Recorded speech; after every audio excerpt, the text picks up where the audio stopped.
Welcome, everybody, to the Journeymen Lounge podcast.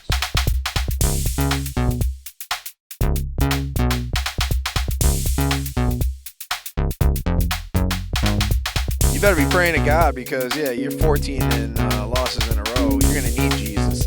Am I wrong? I thought you were pretty wrong, yeah.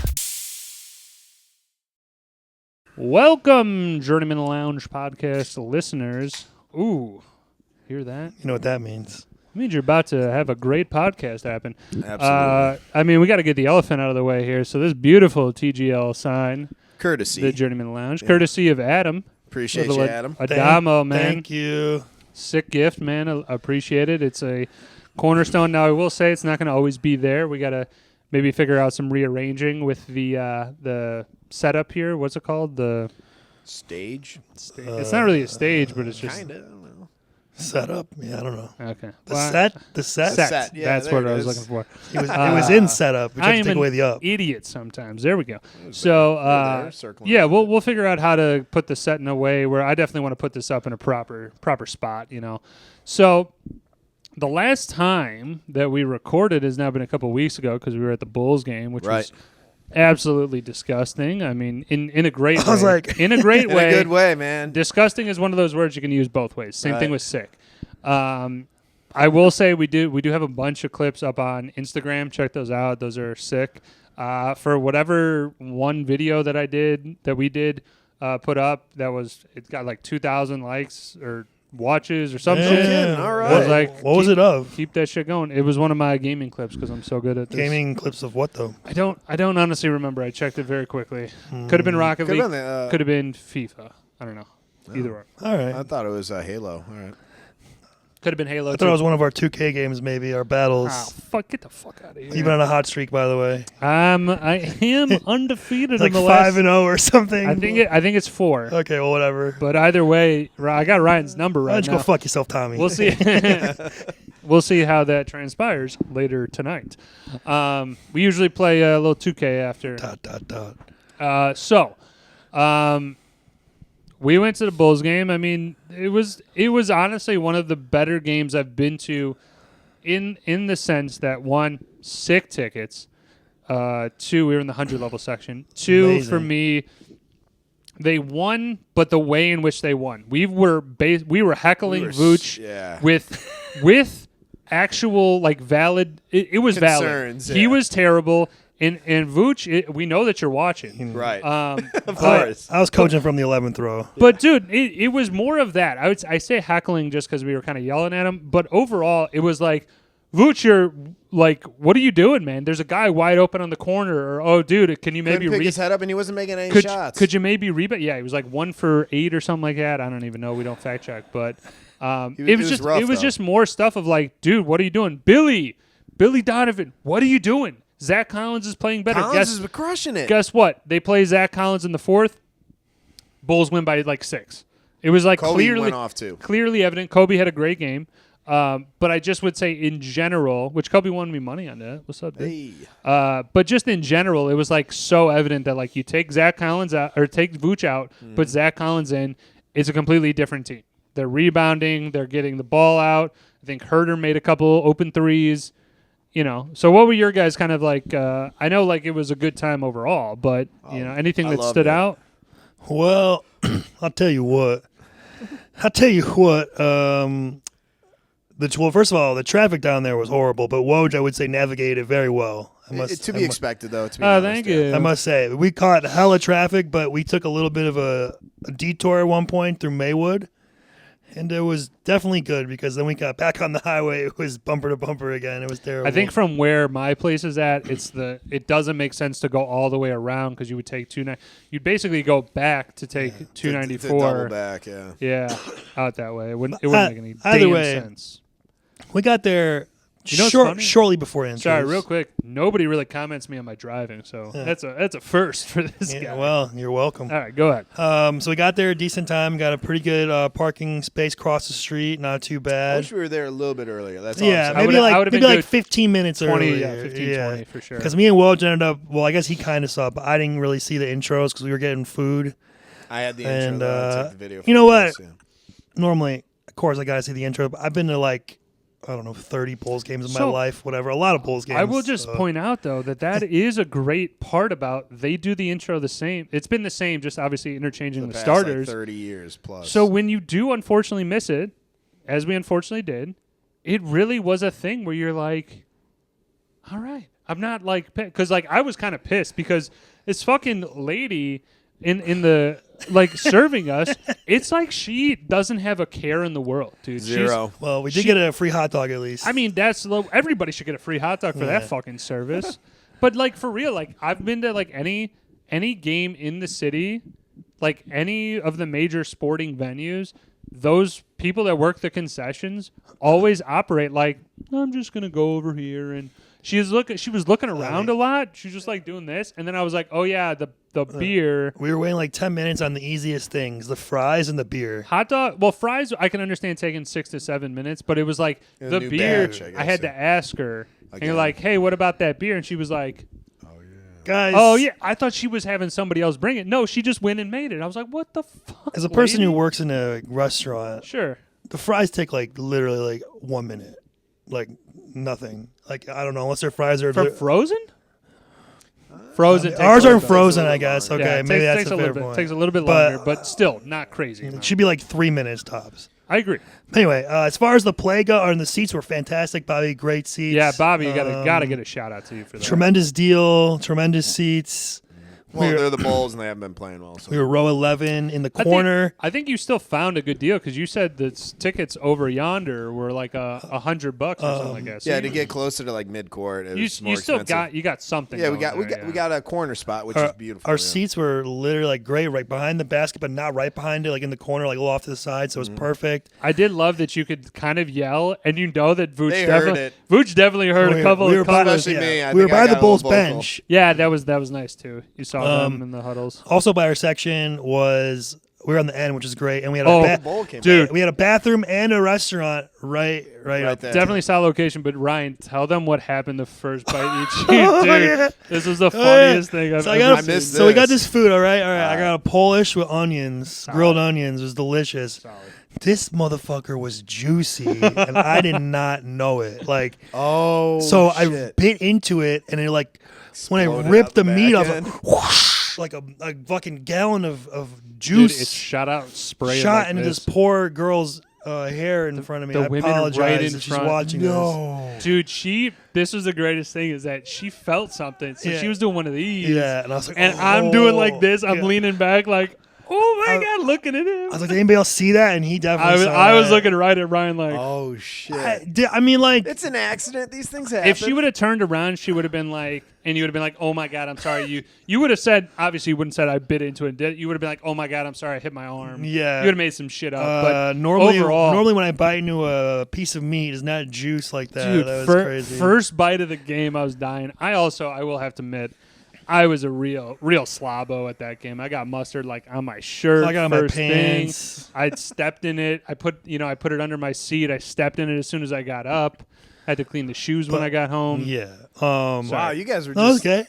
We were missing your face entirely. we were being real pieces of shit, but it was such like a Chicago thing of like go there, yell at the Bulls for a while, drink a beer or two, get a hot dog, and then on the way, when I got home, I took a big shit. As far as the play on the floor, Okay.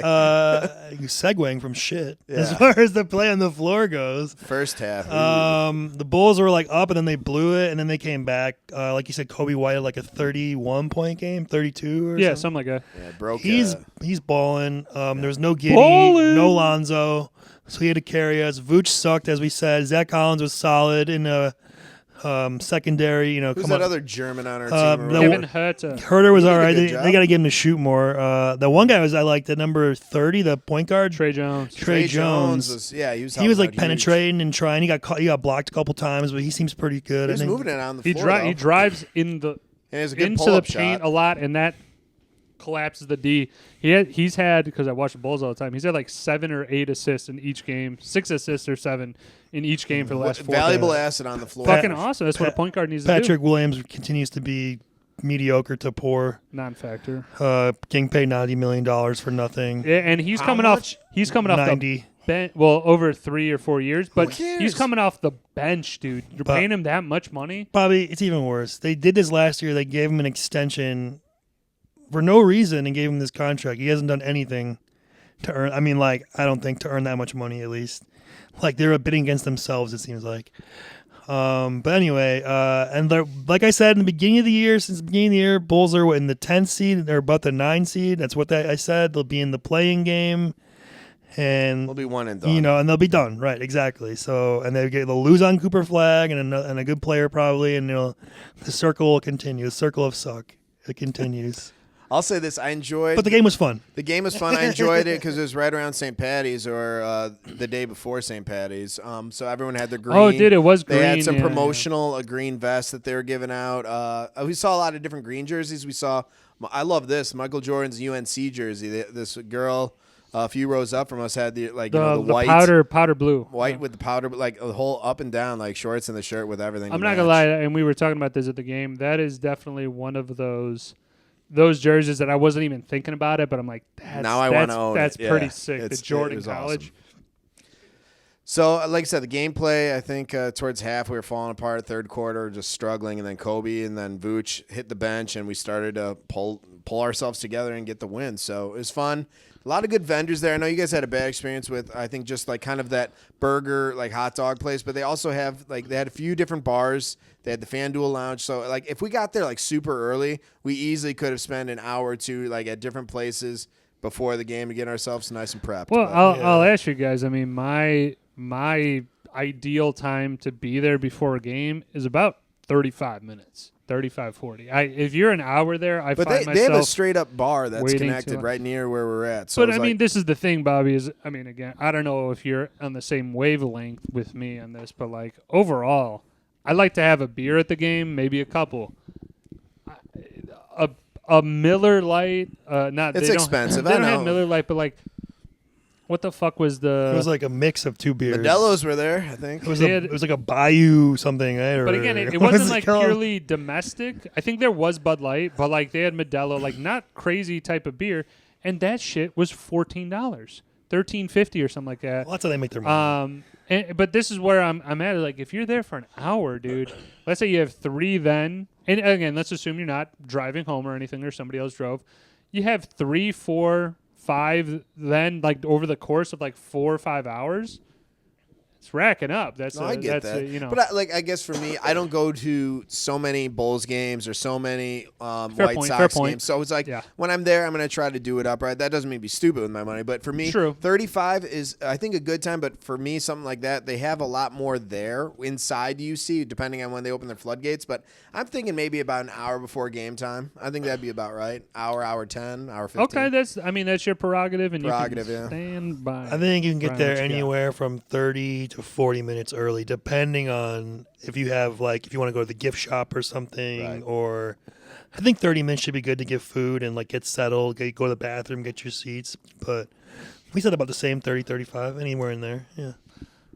Oh, good. So, any final thoughts on the Bulls game? Hey, we got a win. I was happy that we were there for a dub. Again, I think it was a great night. Even if they lost, I still think it would have been a great time. We struggled against a bad team and pulled off a win, but it was good to get a win, I guess. Good to see Kobe White play well. Hopefully, got to see what they do. They won't lose him. I've heard they might, but I don't know. It's a toss-up. We got to see what they do. If you're gonna get rid of him, you better get a power forward or something we need, like another center, something of value. That's all I got to say, because he's a great player. I agree. Yep. I actually have a Kobe White card from Adam. It's a dope gift. All right, so let's see. You start NFL free agency, right? Yeah, let's just do a quick dip into this. Yep. So the Bears have been making moves because the season technically did not open until the beginning of mid-March, but there is a period where basically these stories come out on ESPN going, this guy is going to sign with them. There's a deal in place already. All they have to do is wait for March 18th or whatever to sign on the dotted line or whatever the fuck it was. So the Bears got Drew Dahlman, I think, was one. Yeah, center. Joe Tooney.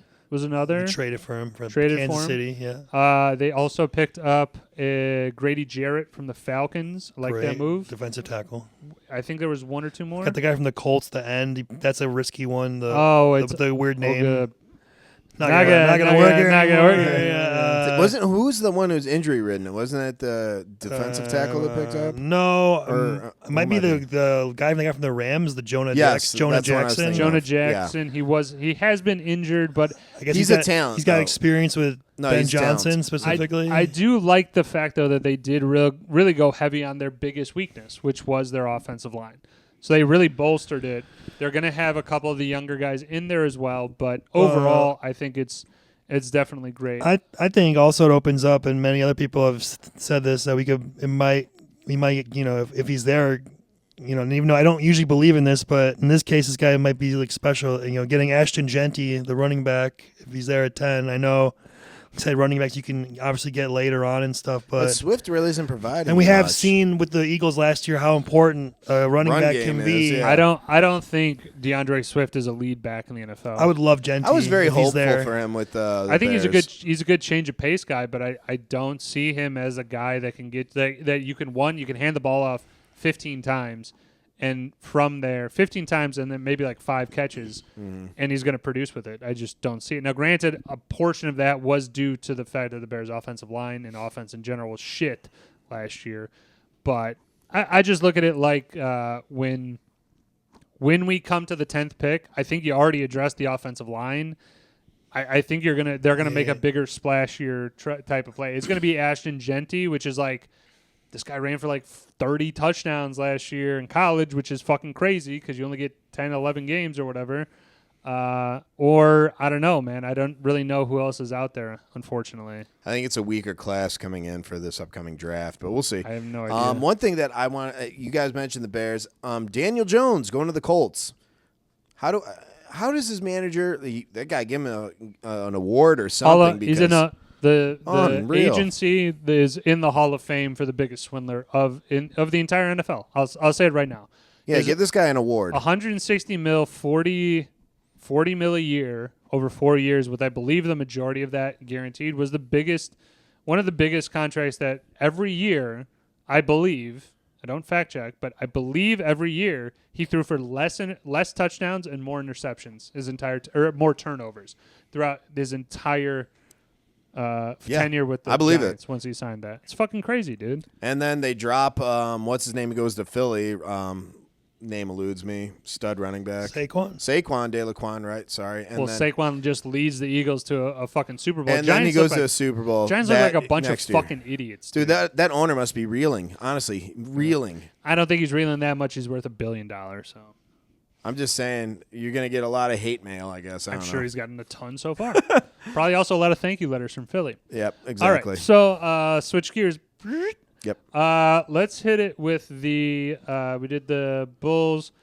Bears. I want to hear about his Chipotle nightmare of a story, and then I have just a small tidbit that happened before our pod. Oh, dude, hold on. Before we get into that, let's just mention here, and I'm not going to say quickly mention, but like March Madness is going on, right? We're in the tournament. I will say, just in general, my enthusiasm for it. I like it. It's the better part of the college basketball season, but I just think that, like for us, for example, like we record on Thursday, we don't meet till later in the day. Ryan was saying like, oh, I didn't have a chance to print out a bracket, and so Bobby and I were up there, but we haven't like done like like a football. I didn't do any type. But of I'm saying like we've done in the past where we were like, oh, we'll do a bet on something. Yeah, so just as it wasn't hyped up as much. That we're not hyping it up as much as going on right now. It is also the first round, so you kind of want to get like probably we'll have more in the next episode. But I mean, any thoughts on March Madness? I mean, do you guys like really watch it? I turn it on during work. It's actually one of those. I don't watch college basketball at all. I watch March Madness though, because you're seeing some of the top, talented college, athletes give it their all, and a lot of these guys, there is no tomorrow. This is it. Right. So, it is an emotional time. You do see a lot of kids crying because they're knowing this is the end of my college going to the NBA. career. This is it. Yeah. I mean, the percentage on these guys going to the NBA is probably because like Division one has 200 teams or something like that, right? Something crazy. Yeah. Excuse me. So I mean, you know, a majority of people like we're watching this Texas A&M Yale game. I bet you nobody from either of these teams are going to the NBA. Like Nope. it's just a And reality. you also have the international, players that are now making some more noise in the NBA. Well, it's easy. Honestly, dude, it's easier to get a European player that played professional in Europe is definitely a step, I would say, probably above college basketball, basketball, in some like divisions or conferences rather. And you get that guy at 19 with some experience, Right. and then you can kind of mold him. Like it's what Wemby did, right? That's what Luka did. Yeah. And these guys are going to be. Dirk was young too. I think he was. I like think 19. Dirk probably did the same thing. Yeah, he was from Germany. Yep. But yeah, overall, again, I like watching it. I think it's a great time. It's really exciting. Obviously, it's a huge time to like be betting and stuff like that. Yeah, but, right. Bookies are loving this. Oh, for sure. I mean, upsets galore. And Clemson. one thing I also will just mention about NCAA that I really, really enjoy and really happy that he's definitely doing better. Dick Vitale. Like this is kind of his claim to fame where he would always be what was the catchphrase? Diaper dandy, Diaper baby. dandies, baby. Yeah. Dickie Vitale. But that like he had cancer and then like he is back in the broadcasting booth. Those are hard words. Broadcasting booth. Jesus. Words are hard. difficult. Yeah. But it's good to see. So I like the story of that too. It's again for college basketball for me. It's more about the story. Now, if Illinois State ever gets off their ass and makes a tournament, we'll see. They're technically Division 1. Aren't you in Division 2? Or they say? Fuck you.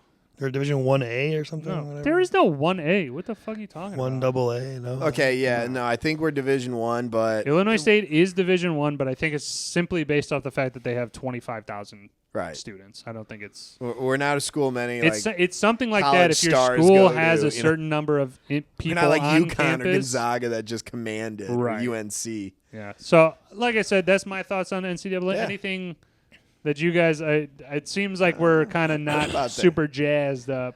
I don't follow It's college fun. basketball. I enjoy it. It's cool. Like if it's on like somewhere like at if work it's on, or the let's bar watch or it, here, am I gonna seek it out on loan in my house? Probably not. I don't know. It's definitely lower down the list of things that you would like. Players to be Championship viewing. happened recently too. Rory pulled off the dub there. That's all I really Hold on, want. are we good on NCAA? Yeah. Okay. Yeah, like I said, we'll have updates and shit, and we'll talk about it definitely next week. But I just want to get a disclaimer so that nobody is like being like, "What the fuck are these guys oblivious to what's going on in the world?" No. We're around. We I mean, we filled out a bracket. It's on the Instagram. we both picked Auburn. That pissed We me both off. picked Auburn, Yeah. and we both had Clemson losing going to already. Sweet 16, yeah, So but now they that's- already lost. So We had them, going to Sweet 16. They lost. But, we'll give updates periodically. Check the Instagram. I'm sure there's going to be some shit up there. All right, Bobby, throw it over to... I'll do my mishap, and then we're going to talk about your Chipotle. Yeah, thing. Bobby, that was... Grab some Chick-fil-A on my way here. I had the styrofoam cup, and I ordered... Chick-fil-A? Yeah. Okay. He's trying Really? to I'm be just trying to be funny. Trying to be funny. Yeah. Hilarious. Down up the humor. It was hilarious. So I got my food, and I have the styrofoam cup, and I don't use ice. I do drink no ice because I don't like the ice. Usually that's not cleaned. Those machines are pretty Okay, gross. well, we're going to throw Anywho. up here. Go ahead. Hands up.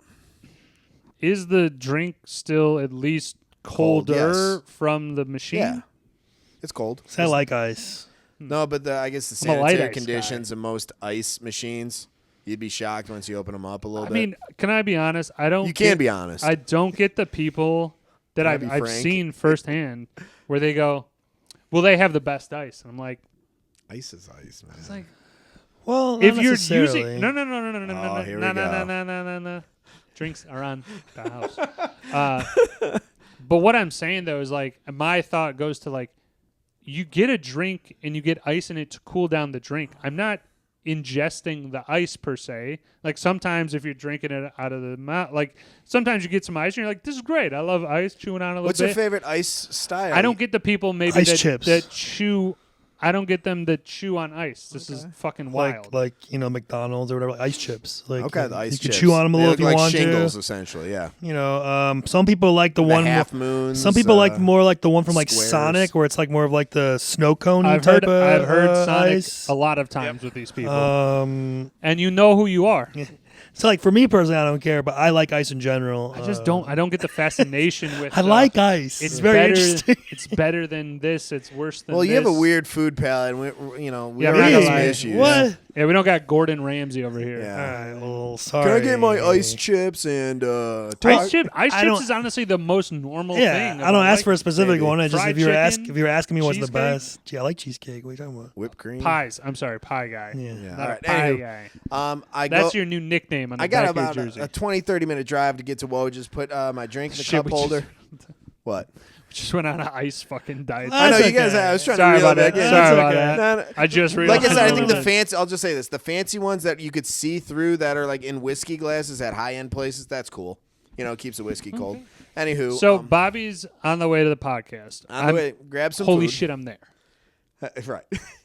I'm on 53, which is bumpy as hell when you get on that entrance off of Lake Cook. And now that you, yeah, I know, right? It's just testing your shocks. Anywho, I'm thinking that's probably when it happened. I put the styrofoam cup in the cup holder, drove all the way to Woj's, go to put in the straw and lift up the cup. The weight of the cup was much lighter, and I'm like, I didn't drink anything on the ride here. Come to find out that there's, some sharp earrings or, cheap earrings that punctured a hole at some point in the bottom of the cup, and it just flooded my cup holder. So you literally just have a cup holder. And I looked full down of there, and pop. it just soaked in pop, and I'm like, oh, this is my day. And I was like, whoa, give me your crappiest towel and some water. Well, he texted like he was a fucking doctor ordering stuff. He's like, I'm gonna need a towel and some water. and a bucket. It's like MacGyver. But I was just like, come on. Like, I was trying to get in, chill with Woj for a little bit, do our setup, but I was out there for like 25 minutes figuring that out. So I mean, that is just a real kick to the nards when you're kind of like, hey, I got the food, I'm on the way. But I'll to say the this: place. Woj made a good comment. If I would have known that happened early on in the ride over there, it would bother me the entire time. You would have been so seething I was the more whole pissed time, off. yeah. Like I got pissed off at the very end, but I parked the car and I was just like, all right, I have to deal with this. I didn't actively know it happened while I was driving. And you couldn't get a delicious sip of your Coke. No, gone. Yeah, that also is just another double. It's a double I'd be whammy. very upset. Yeah, it happens. It's like when you get a Coke at home and then you put it on your to eat and you spill it. Like what the fuck? It's like, all right, yeah, now I got. That's how I felt when I got here. I was like, because I had like my go bag with my drinks and some food. I was ready to get up here, just sit, relax, bullshit. But yeah, dealt with that. That sucks. Yeah. So what's your Chipotle nightmare? Because you're let's passionate about this. Well, let's start with first of all, try the new honey Chipotle chicken. We're sponsored. We're not, but it was delicious. We love your sponsorship. So anyway, I've been going to Chipotle. I don't know, better part of 20 years, let's say. Since they opened. Yeah. Now, it's always been delicious, but I definitely think the quality has gone down in the last It has. 10 years at least. Like when we were in high school, it was like immaculate. I feel like, or maybe it's because we were younger and things just seemed better, but I just honestly think the food quality was also better. I think there's definitely The employees a are little more bit more. competent. So anyway, the one I go to usually, the one play by my house. Lately, have been always issues like with I don't know, like just like you have to either like wait a while and they should have stuff there and it's not ready, or like they're out of stuff and they shouldn't be out of. Like I remember I went in one time at like 8:30 and they're like, "Yeah, we're out of rice." It's like, what? It's 8:30. You close at 10. You can't make more rice. You're out of rice. Can I be honest, man? You know what that is? They're Lazy. Not. Lazy. They're not out of rice.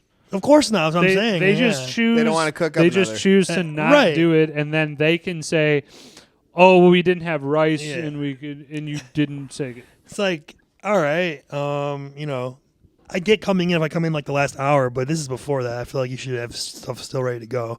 Agreed. So anyway, a couple times though, I've had issues like with like the Coke machine. I'll go and get a Coke, and I'm a kind of I only like Coke really, so if they don't have that, like I don't want anything else in the machine or whatever. I don't want a bottle of Coke. Another Doesn't weird one. It doesn't taste the I same. like the Mexican Cokes that Okay, are made with more sugar? sugar cane. Oh, Yeah, no, sugar not. cane? Yeah. I want specifically corn the, syrup. the fountain Coke. That's what I Right. paid for. That's what I wanted. All the phones. That's what I'm just saying. I want to state that. I agree with you, and it shall be It's recorded. on record. It you is go. on record. It tastes different. But what Yeah, I'm it does. saying, It has what that. I agree with is that yes, in a different variety, different types of carbonation, you're going to have a different taste of it. And there are definitely tiers to every type of Coke that's out there. I think the crazier part of what you said is that you're like, I get Coke or nothing. Like, you don't really have like a backup.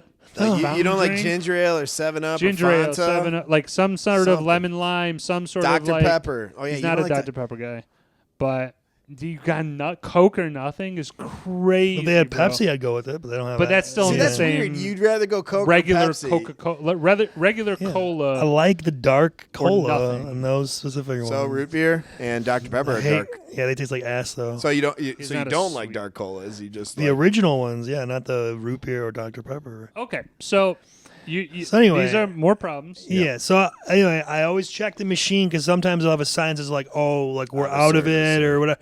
So I'm like, "Oh, you want anything else?" So I check the machine always to see if there's a thing on there. If there's nothing Right. on there, I'm like, Okay. "Okay, cool. Let me get a drink." Get the drink, and the last couple times like either like there's no carbonation or there's no syrup.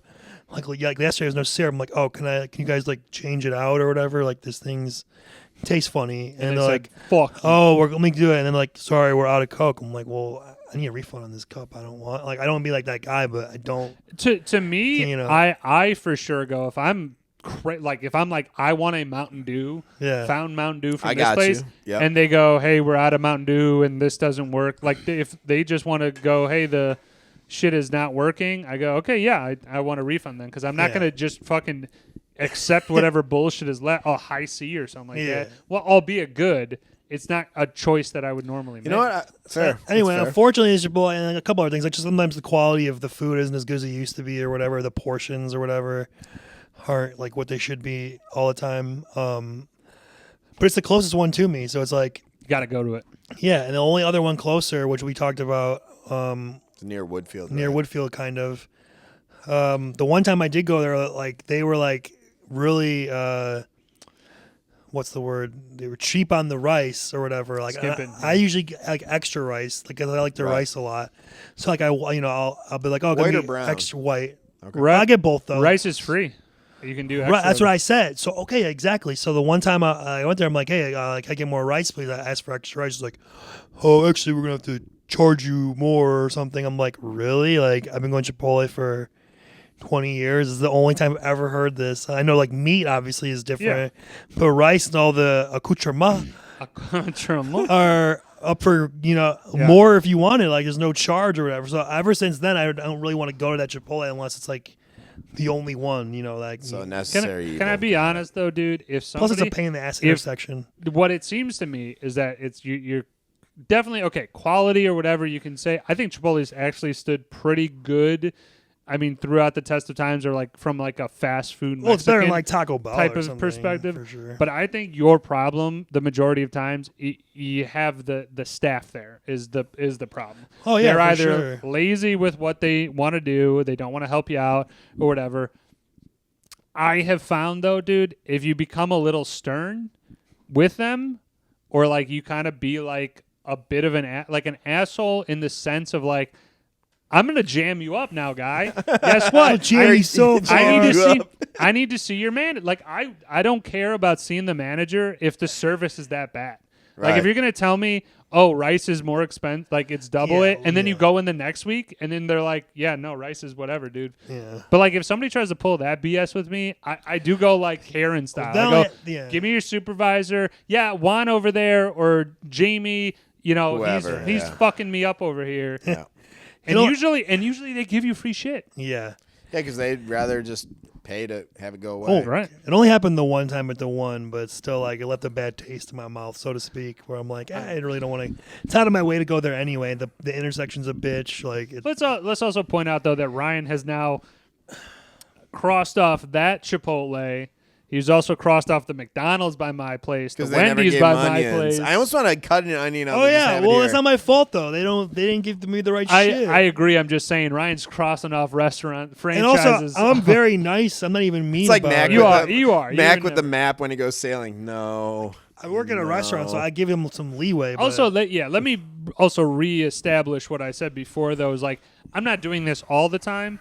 I'm simply doing this when it gets When to that level, necessary. like when we were at B-Dubs, where I'm like, I don't do this, but give me the goddamn supervisor. I'll never go man. there again. Again, cross it off. All right, so The stories are good. That's it. Yeah. that's it. Excellent. All right. So, as those who watched the last episode has remembered, we are back to doing the album reviews, and we are starting it off with Sir Barbarino. And I didn't even mention, look at this fucking flag shirt wearing Irish with it. motherfucker. I like it. You are Irish, right? A little bit, yeah. little Poquito. bit? What? Yeah. What? Okay, hold on. Oh, I'm like Irish. a 10 or something? 10 or 12? Hey, more than you. You're Polish as hell. I'm half German, Polish. Right. They're these colors don't run, baby. No, I know. I'm okay, well, I got a 50%. little bit of it. I'm just saying. You're I'm saying half. 10. Okay. Next, you're gonna say I'm 2%. Oh, so you're more of a Mick. Okay. My grandpa was from Ireland. He came here. Oh, well, shit. Schroeder, Brennan. Schrader. That's German. That's my German. Other, His that's last my, name's German. You as can well. say anything. that's with my the other Irish side. accent. No, my mom's name was Brennan. Brennan. Okay. Yeah. So I'm sure there was an O that she dropped when he had an accent. I'm like sure. like Irish. Oh, that's That'd be dope. fun, dude. I'd love to have a conversation with that. That'd be and then cool. my grandma was Irish also. She had like the whole, even red hair and everything. Oh, cool. I never liked shepherd's pie. So though. yeah, I'll be so the you- first one to fight anyone. That's a Savory pie. Ugh. Yeah. So you're like pretty much Like Irish. 50. Yeah. Yeah, and you're was all the- and 50-50 Irish German. No, I think the other part's German and some Polish. So Sure. probably like mostly You're a German, a mutt. little Polish. Yeah, big Irish. I just didn't know if you were gonna be like I'm 2% Egyptian actually. No. Mine's I think double digits. That around 23 there. and me bullshit. Hey, guess what, dumbasses? Everybody came from the same spot. Pretty much. Sorry to drop a bomb. Woj bomb. Wojbomb. All right, Bobby. All right, so we're doing the vinyl review. We're bringing it back into the Album album review. Bringing it back into the fold. I'm doing "Follow the Leader" by the band Korn. This Korn and capital K and R. Pretty popular band, I would say. When were they prominent? Like 90s? Late 90s, Late 90s, early early 2000s. Yep. So this album was released. I think it's one of their more iconic albums. August 18th, 1998, through Immortal and Epic Records. Sold just shy of 6 million. This genre became the American nu metal, and they're certified 5 times platinum by RIAA. So that's a little bit of background of this specific album. I guess before we jump into the track list, this is 1998. What is your exposure or a little bit? Do you guys know Korn? Do you listen to Korn? Yeah. Well, if I may. Go ahead. You may. We're always asking permission. It's not like My experience, I remember growing up watching TRL, and this Yeah. being one of the music videos that was always cool music video. in the top 10. And I think that's what honestly propelled the song and the group, is the music video was so cool. Like that people were like, oh, you got to see this shit. Like it's kind of like an anime with the bullet. Starts off anime and then goes. It's like all these into, little live. kids, and then like a guy shoots a bullet, and it goes through the whole thing, goes into real life, and he's like punches through breaking all these everything, things. Yeah, I remember that, and then obviously the main song, "Freak on a Leash," that would be the song we're talking about. And then also I remember their their album after this, they had like a contest for the album cover, and it ended up being like the crimes doll that they use in the court or whatever.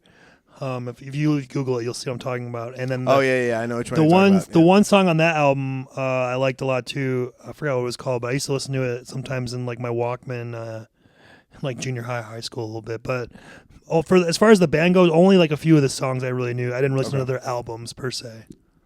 Well, Woj. I'm gonna definitely piggyback on the TRL video. Is definitely how I've heard of Korn before. The video I would say is definitely like iconic for the time. Song is iconic for sure. Dude, it was in- totally new, man. in Like, 90 the vocals were crazy. Yeah, in '98 I was 6, and this was definitely not something that anybody No. in my household, even Your like brother might have. nah, Aaron? even Aaron even is- my yeah. even I my can see Aaron. brother, like Aaron at that time would have been 10, not. And even like into the earlier 2000s, Aaron's only getting 4 years older than you. I'm sorry, Aaron is 6, but I'm just saying Okay, it's so like he's he's still a 12 at teenager. that time. That's about Getting into maybe high school, maybe, but then also I'm, developing my own music taste at that point. This was never in the rotation. I will just throw out a disclaimer here.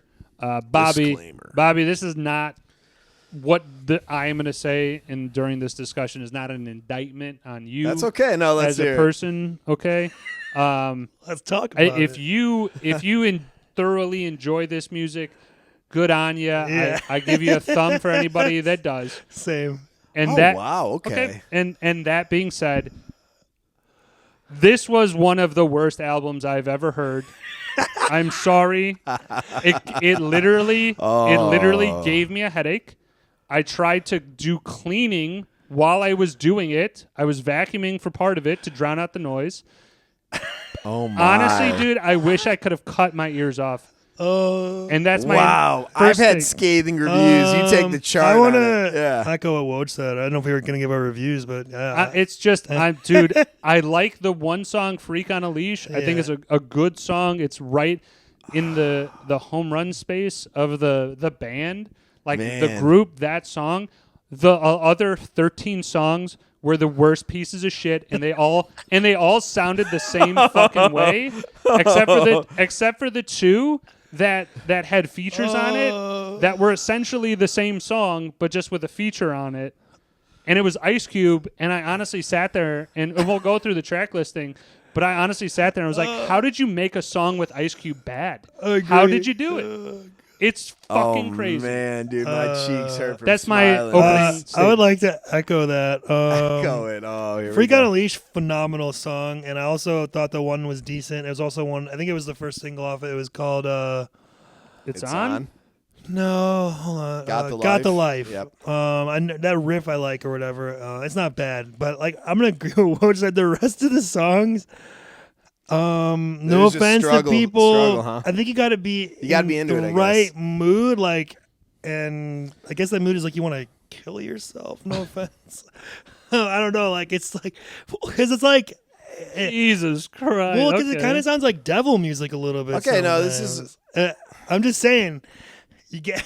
I don't consider this screamer music, but it's screamer adjacent. Like I definitely I try adjacent. giving it like an honest, I listened to the whole honest, fucking like thing. yeah. I think that like some of the riffs and the music parts are like they start off good. Like I'm like all right, cool. I'm kind of into it. Like the best part of the group for me is the bass line. Yeah. There's really good bass line. but And they, I'm going to go into that too when I get to my. but they don't my really take, but have any choruses or can I wrote down refrains are not a thing that they really, I wrote down funny thing. Hold on. right, my here we notes. go. Honestly, the best part of this album review was writing down all of the shit that I was just like, three oh my God. Places or things that this music reminded me of that would be in like the Matrix. Yes, I can see it. Blade. Yes. I'd love it in Blade. That'd be Mortal sweet. Kombat maybe. That'd And be then cool, yeah. also that the music I wrote reminded me of. Underworld with what's her name would be Kate sweet. Beckinsale. Yeah, It reminded me of the Sopranos episode where Adriana manages the rock band and Christopher gets pissed off or whatever. You guys remember that in the first season? yeah, but that guy vaguely. was like, No, it was like different type of Yeah. music, but like the kind of things that are like you're listening to it, and I'm just like where's the hook? Where's the like? I thought it was funny. I wrote. I don't remember the scene too particularly. Okay, But. yeah, it was really good. All right, Bobby, what you got? all right, well, I really enjoyed this album outside of a few tracks. I really did, and keep in mind it is a different taste. This is. Like I said, it's I wouldn't say it's screamer, but I told him screamer adjacent. Okay, this it's is called new. Screamo. Like, weren't you born in the fucking 80s? Yeah, it was the 80s. Yeah, late Yeah. 80s. And 90s was Screamo. He's Screamo. I've never do it heard where that. you're yeah, the shrimp? Woj is right. The Charlie. You're fired. I wanted to ask Bobby. So, like, did you pick this album because this is an album that you've listened to in the past, or did you just know Freak on a Leash and you wanted to I've explore listened to this- the rest of the album? I've listened to this album not in its entirety in the past, and Gooby, good friend of mine, he loves Korn. He invited me to. I fucking knew that, yeah. He invited me to go to see Korn a few months I back. bet you they put on a great show. I'm sure they though. put on a Yeah. great show, Again, and they I probably wasn't able to did. Oh, you make it. didn't go, okay. But I was like, shit, you know what? When it comes back, Korn's gonna be one of our first ones that I review. It to me, I will say, like, it definitely seems like a group that, like, if you're there and you're like, I'm going to a fucking I bet Yeah. those are show, probably the coolest fans too. I'm into it. I'm down with it. That's probably how a concert should be, where people are Right. like Yeah. really jamming out in the crowd, feeling the music. I will say that, like, again, in terms of the trying to find a purpose, like some music, like definitely in the rock, like harder rock screamo type of shit. Some stuff can be used as like working out stuff to like See, run that's to. where I was going for. The thing that was like a through line through all of their songs is that they have this distortion of the guitar, which is and every time it's like I feel it in my brain right here. Like God. Okay, dang so it, this is man. where I'm You going to don't go. need it in every Great song. workout music, and they do reuse a lot of their style, if you will, across a lot of these tracks. 9 of the songs sounded the fucking same. You can't deny that. I'll say there's a lot of similarities. Okay. They stay in their lane in a sense, but you're right. There could be some more diversity with their with their tracks. I believe diversity is an old old wooden wooden ship ship. used during the Civil War. But I do think that they're very talented. I think that the guitar riffs and some of the bass line Bassline was awesome. I think off the charts all the time awesome. So I used it for working out. Like I had them, and I had De La Rocha, Rage Against the Machine. Okay. Yep. And so that was like having Korn that and a bunch of other like heavy rap. Dude, that's a good workout. I'm getting through some personal bests, having that on. I just feel like if I'd only listen to this if I was like really, really angry. But you need to be in the weight room. You can't just go in there and be like, weights, No, but I listen to like No, you rap listen to or music. other music. No, I know. So it was a good combo for Okay, me. I mean, I could see Rise people. Against. I could see people using it as a workout. Again, I'm not gonna shit on the people's taste No, in music or yeah. whatever. For me, It wasn't your this thing. is just All right. something that it Let induced. me go through the tracks, and I'm going to give you guys my notes next to each track. Oh, I'm gonna do the same. All right, let me go through the track list and my Okay. notes, side A, Sure. side B, and then we'll get your take on everything. Go ahead. We're just gonna go rapid fire. Just all right, give me it's one on. sentence. I love the tempo. I think it established what you're going to expect of the rest of the album. I go solid bass line. It's like something where like if the bass line is just by itself, you're kind of like getting started and you're like, all right, I got it. It was a decent start to the album. I was like, okay. Right. Okay. And then it follows up with Freak on a Leash, certified hood classic, top charting single with music Iconic. video. I say absolutely iconic. Great song. And then they have Got the Life, which was another single that had a Yeah. music video. I thought it was decent. I like that one. There was some weird lisp type singing. Yes, in that. there was something a little Kind bit of off got me on out that. of it, and I just put loud. I don't know The why. next one was rough. So Dead Bodies Everywhere was next. The one thing I did enjoy about this, was that haunting sound effect that they kind of incorporated into this one. That's all that was like positive or redeeming. This one is definitely closer to a skip for me. I though. put fucking terrible. I just felt like this is like music that would like oh god, you were like possessed by like a demon or something, Yeah. or like wasn't that all the scare though for the parents in the late '90s? Like, oh, this is all devil, like worshiping. Like Korn got. Like, I think there was They a were lot probably of like this is what those Columbine kids listen to. Or lot of Satanism and something ties like to that. They got parents all worked up, but I mean, with it's crazy. The guy who was in Korn, heavy drug user, turned to Christ. So that was kind of cool seeing his redemption story. Like, got off a hard shit. Yeah. So,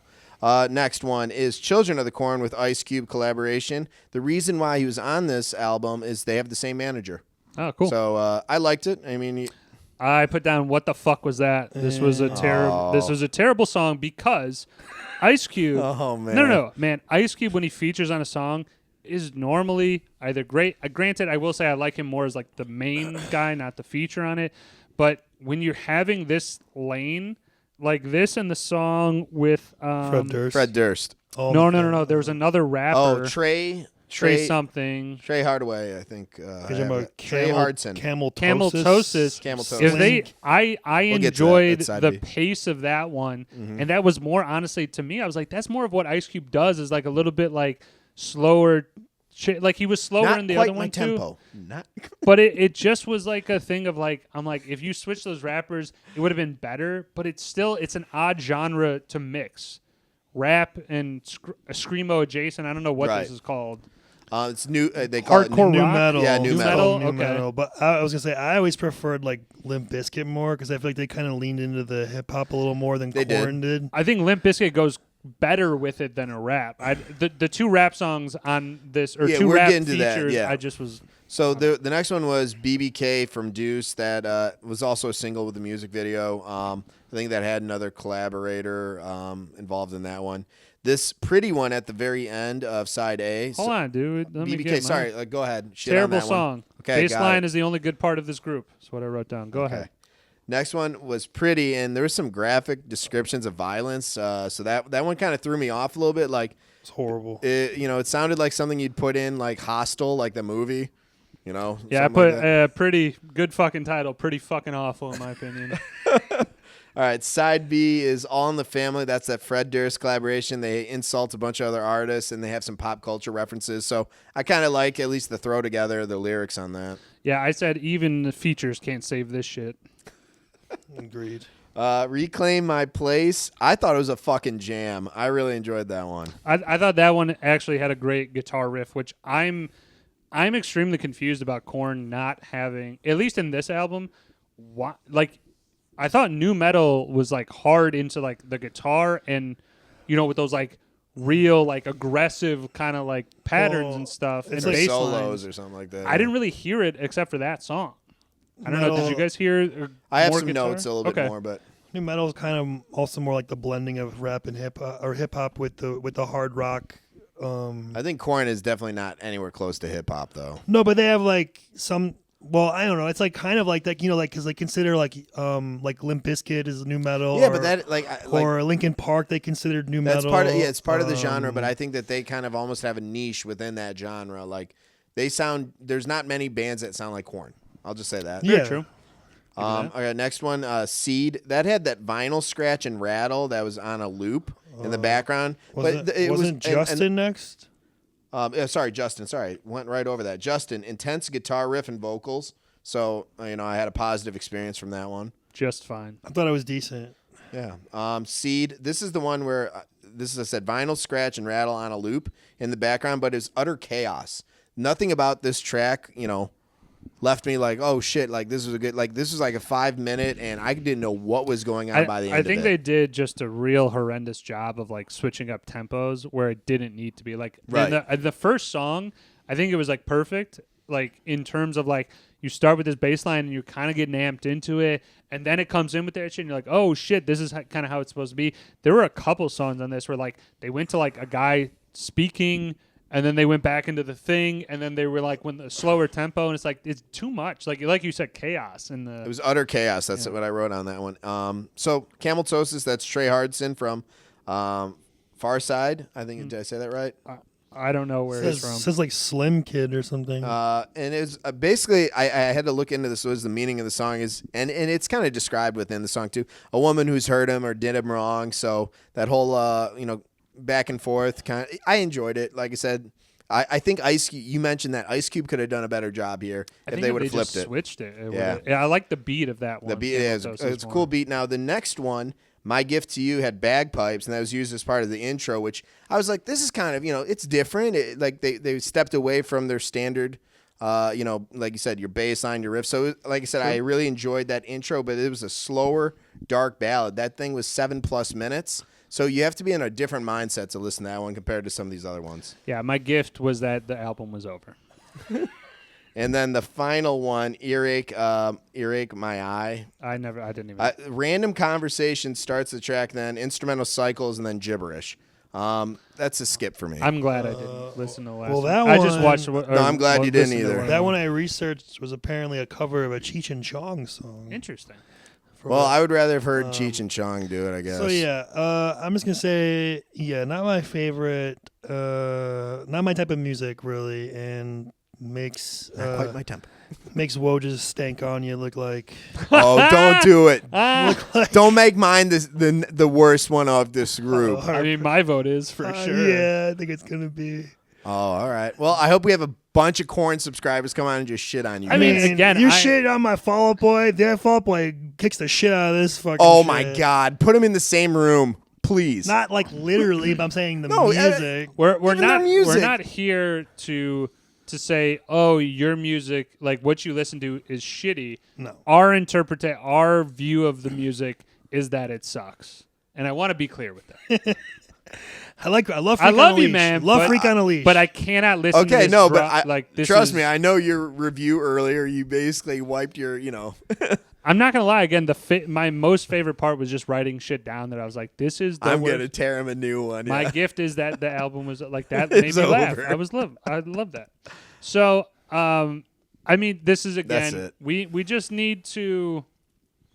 Everybody needs to just be on the same page of just like I can't believe I got the worst one. I'm not saying, Bobby, that your taste in music is terrible. No. I just didn't like this album. That's fair. No, it's all good.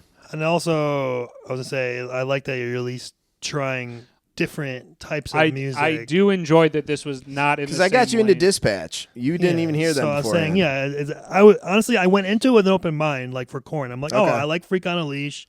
I like the one. I'm glad that you went in there Falling objectively. Away From Me and the other album, like I said.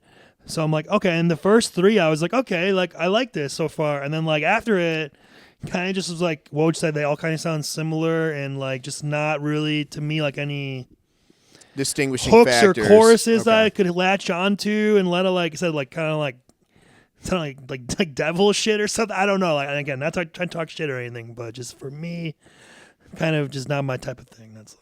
All right. I think we did a fair wrap up. We did each song together. I said the only one that I think that played well was Reclaim My Place. I thought like that was a low key side B fucking jam that could have easily been on side A. Yeah. That's it. All right. Well, we got Woj on the next album. So Yeah, can I ask? Because I honestly, I just don't. I got voted the worst. I don't that hurts. simply. It's deep. I don't simply remember. Have I done any Chance the Rapper albums? Yes, you did. I thought you did. One of them, no? Well, you did Kid Cudi, I know. Yeah, you did Kid Cudi. Oh, maybe I'm thinking Kid Cudi. I don't think you did. No, I don't think we did Chance. I don't know if you've done any. Okay, so this is what I'm going to say. You did Surfaces. That was all I remember. Surfaces, right. So I'm going to do this. I'm going to take a look back at the tape, and I'm just going to go through and just double check. Yep. I don't believe that we have. No, I don't think but so either. I'm going to go with Chance the Rapper's Acid Rap. Okay. Okay, so that's what I'm hoping, again, assuming that I haven't done it. If I did do that, I am then going to switch it to Mac Miller's... Fuck, I just had it. One sec. I think you're good with Chance the Rapper. I don't remember that album. Is Kids the most... I think it's Kids. So other Kids are 2009. 2009 is really more like a ballad one. Yeah, Kids. All right. Okay, so it's either Kids, Mac Miller, or it's going to be Chance the Rapper, Acid Rap. I think we're safe on Chance the Rapper. Yeah, I think we I'll, have to. I'll double check just so we don't look like a bunch of idiots doing the same one again. That's fair. Okay.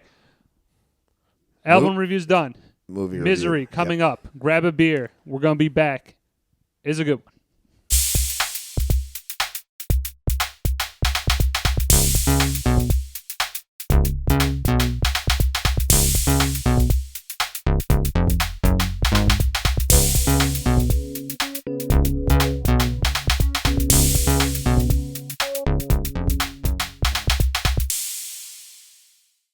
The Journeymen Lounge podcast is back.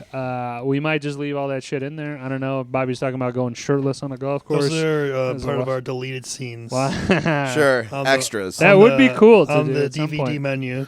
All right, so let's get into it. So this was my pick, Misery, 1990. This has Kathy Bates, James Caan, two titular characters. Nice accent. These there's Fucking really guy. not too many other people in there. I'll go into cast in a little bit here. Well, yeah. But 1990, I just had it right here. 10 million grossed in the opening weekend, second behind Home Alone, which I thought was crazy that, Christmas movies used to make more than a thriller type movie. Right. I mean, Jingle All the Way had quite a box office splurge, even though it sucked. Yeah, okay. Right. You're going to say I thought you were going to say it didn't. I was like, what are you talking about, dude? No. He's All still right. upset over the Korn review. It's Yeah, I'm a little salty still. 61 million domestically, so made a lot of money. Bobby just got lambasted in the Oh, price of man. corn. Just schwacked. He's probably going to think about it later tonight in his bed and going, God damn it. Right why up didn't some I- hate mail. Why didn't I pick something He'll put the better? album back on and sort his feelings out. All right, so That was good. so the Sorry. basic synopsis of the movie is that Kathy Bates plays Annie Wilkes, I believe is the name, right? Yeah. Wilkes or Wilkins. Annie Wilkes, who is a basic stalker of Paul Sheldon, I believe is the character's Yep, name. that's right. And Paul Sheldon is like a prolific writer. He has a series of books. That Misery is like, I guess, the name of the Well, title name of the character. I don't right? know. I think prolific depends on who you're talking to. Let's just say, okay, because he writes a bunch of romance novels. does. Prolific could be a bad term. Let me just say he is very successful. Genre specific in soap He's operas. successful. That is a book. I would say he's a successful author, Okay. but he hates his work. He never wanted to get into this type of writing. That long. He said, I didn't want to be doing this my entire which is career. why he's going to kill the character off, or we find out, Right. or whatever. And he's going to go down a different lane of writing. Yes. And so he has a basic ritual. Is that he goes to this cabin? I believe it's set in Colorado, right? He's still smiling. It's Colorado, correct. Yes. So he goes to Colorado. He writes the book at this lodge. I actually checked this out. Sorry, factoid. If you've ever been to Colorado Springs, Factoid. Denver. So you have Denver here, Colorado Springs. The location of where the event took place is about 30-40 minutes northwest of Colorado Springs. Isn't the Shining Hotel in that's Colorado? nearby. Yeah. That's north of Colorado Springs. But yeah, Shining was probably within about 20 minutes of where his accident took place. And Legit. Bobby is a location scout Location of the group. Let me just All right. So blow me. At thank least you I for looked it up. Yeah. I'm not saying it's bad. I just said thank you for the adding in. He's up at this lodge. He finishes this book, which again is supposed to be killing the main character of this series. Whose name Misery. Whose name is Misery. And so the stalker is basically, which I think it's revealed at a certain point, is she was actually following him to the hotel. Well, he would sit out in the parking lot or somewhere in the lobby. He ends up driving basically through a storm and then veers off, crashes his car, busted legs, busted arm.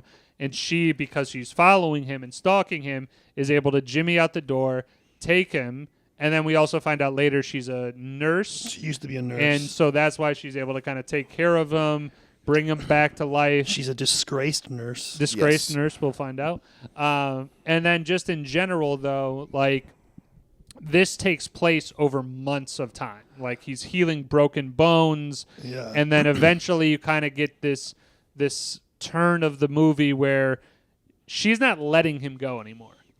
That was found out a few days in, though. Out of the gate, he seemed like he was just, getting taken care of, and there was more of a I'm glad, I didn't die in this trip. I think it's a couple weeks in, but I thought it was only a few days in, or maybe a week. I would say that he's taking those pills for a long period of time, but just in general, there's time that has elapsed where he thinks it's just a bad storm. So probably around 4 or 5 days, maybe a week. That's what I was thinking about, a week in. And then he's got to start to be nervous. And then from there, now he's really understanding shit, this person is crazy. Oh, can I call my daughter? Can I call my agent? Oh no, the phone lines are still down. But he's like, no, they're not. But I'll get those out to you. Just tell me who you want to talk to, or she goes into town. She's controlling the communication. The hospitals, their phones are working, but mine aren't still. The road is bad. And Can't get an ambulance out. There's always a reason, and then eventually, a week or two, whatever in, she eventually was like, "You're not leaving." They both kind of realize that together or whatever. Right, and then the ending, the last 30 minutes, 40 minutes or so, is that Paul now is trying to set up his escape. He's starting to heal a little bit, then she fucks him up again. Yeah, that was fucked, dude. And then he's at a point where now he's he's devastated at that point, but then the sheriff comes and now he's kind of oh shit, I got an extra burst of I can maybe do something here or whatever. And we'll discuss that last scene a little bit here. But go ahead. I was just saying, a big part of the movie, like you said, is him eventually, once he figures out he's not going to be able to leave unless he makes something happen, he's trying to figure out, okay, what can I do to help myself get out of here? How can I escape? And then also a big part of the movie is the sheriff investigating, trying to figure out, he's the only one who believes that Paul's still alive and not dead somewhere. Given the physical evidence, he saw that the metal was peeled back from the door. That and a crunch would actually crumple in, not so much. He's reading his books and trying to figure out maybe if he can figure something out. I thought that was kind of small town sheriff, small town. Yeah, we'll discuss that. That's part of that movie in just a little bit here. So let's open it up. we normally ask like the experience of the movie. I'm just gonna say this is a 1990 movie. I wasn't even born when it came out, and also the kind of genre of it. I didn't see this until I was 20s, like maybe even 25. Sure. Yeah. Go ahead. I think I saw it when I was an adult. Yeah, I was gonna say probably maybe. Definitely at least like within the last 10, 15 years. I mean, this wouldn't be something that you get shown in 1998. Right, like 7th, 8th grade, this comes on. I think we should also mention is the Stephen King adaptation. I don't know if we said that already. Which we did mention in the previous. Yeah, we're kind of going that route now. But we did mention in the previous video on Instagram that like we are doing the Stephen King trifecta where everybody chooses This is arguably the best movie of it, or like version. I don't know, one of them. I mean, I think they've had a lot of remakes. I think you got this, Stand By Me. I think the Running Man, the first movie. Firecatcher. And there's like some bad ones, but I think these are in the. I think it's in the conversation of Morgan Freeman's this in one. movie. Kathy Bates won an Oscar. So I would say it's this. It's one of maybe a more complete film. Shawshank, obviously. Pet Sematary. But it's a complete film in that like. It's a thriller. It's got these elements Suspense, of it's it. incredible. Well, it's a horror movie in a sense. But it's also, again, that's kind of what I was getting to, is like it dips its toes into a horror kind of side of it. I mean, it is. Yeah. But it's made in kind of a way though that like it and stuff like that I think is like pure horror. There is no possibility or thrilling suspense. Like, yes, there is suspense, but like thriller, it doesn't go into. And we've kind of talked about this before, I think, or I've maybe touched on it. But horror is a big horror lens. It's not like sometimes I feel like people look at it with like a small like, oh, it's a killer, it's a paranormal thing, it's murder or something. I think it's a genre. That's not always the case. Right. A lot of times it's just being scared. You're in a situation that's uncomfortable or dangerous. You're fearful for your life. Like you put yourself in Paul's shoes where you're kidnapped by this psycho stalker fan. Your legs are broken. You have no way. No one knows where you are. Right. Like it's a horror You're assumed movie. Dead, essentially, and then eventually what we see over the course of the movie definitely becomes a horror movie with the things that he has to go through with Annie. I like that. That's a simplification, I think, for sure. But I think it actually works. It's like the fear is involved in that, and that basically makes it a it may not be like the first thing you think of. Like you might think of it more because it is more of a pure horror. Like, oh, there's a scary figure, it's a paranormal or a ghostly or whatever kind of thing. Whereas this is more like based in real life, I guess, kind of. I think it's a plausible thing to happen. It is obviously more definitely fantasy. During the time too. We got to see this through the through the timepiece that is there's no cell phones. There's no this internet. Which also I think that's where horror films honestly work the best. That's bread and butter. Is stuff that like you can honestly go like, yes, of course they didn't have the ability to just like a storm could knock out a small town's like power. Phone for road a week, for easy, a week. Like you can't just go onto like weatherchannel.com and look at the roads. Oh, hey, there's a snowstorm coming in out of the. There's no storm here. What are we doing here? Or he's driving a 65 fastback, which I'm not a big Ford fan, but I really like the design of it. I like the car. So, it's a Ford Mustang. Did we do the synopsis justice? Yeah, we did. Yeah. Okay.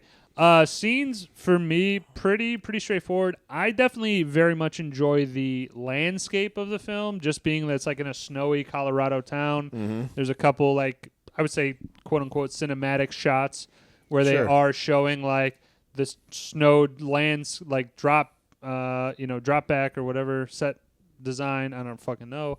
But just snowy landscape is awesome. I love that.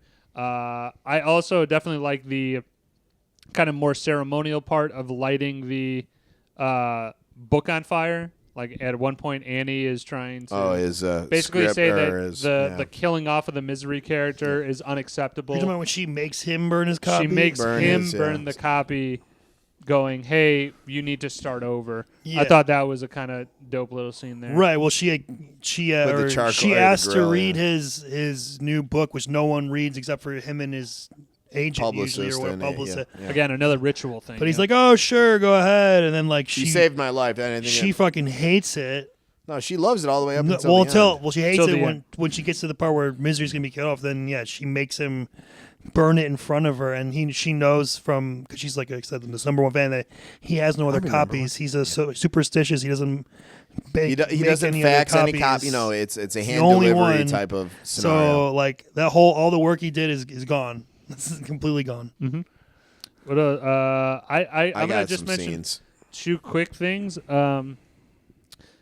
Smudge, like when he like tells her about the paper, that basically like, hey, this is a smudged paper. Like if I type on it, it's gonna smudge. It's like a real like zoned in shot of it, and I really like that. It was like very like it was right in there, and it's just his finger going like that. It's like quick cuts, and then they also had another one when he is his face when Annie spills the wine that had. Damn it, you took it. That was one of my scenes that like. Yep, go ahead. But I mean, you can piggyback on it, but like his face is like it's such great acting. Like that was his one shot. That was his. So you gotta set up what happened, and you're kind of burying the lead a little bit there. Sure. Well, I thought Bobby was going to jump in. No, I was going to jump in. Like, so this is, he's starting to regain his health, but he knows a physical altercation. She did wave a gun in front of him, so it's like I need to create a window of time to allow me to get out and create enough disruption or something, or get to somewhere safe.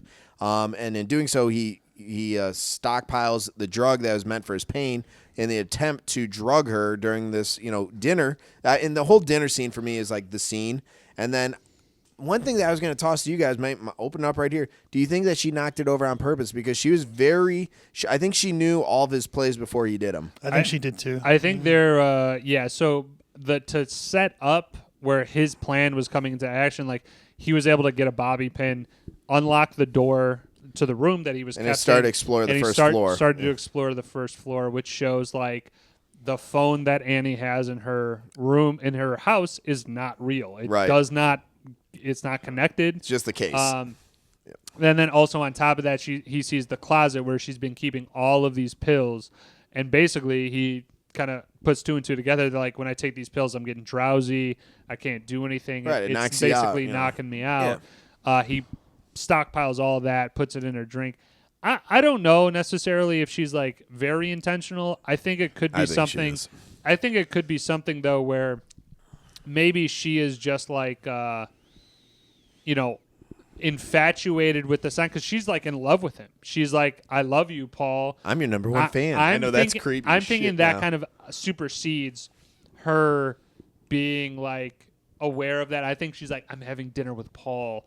Like, this is the greatest night of my life. So you think the romance in her head, like, I think it could clouds? I think it could have been the reason that she was jittery. She was like, oh my God, I'm having dinner. Like, he says he loves me. I think she's very calculating. She could be very lovey-dovey, but you saw even in her, and this, I guess, cutting to another scene, is her book of horrors, essentially, of how she, it's her trophies. Essentially. She killed off children. She killed off her husband.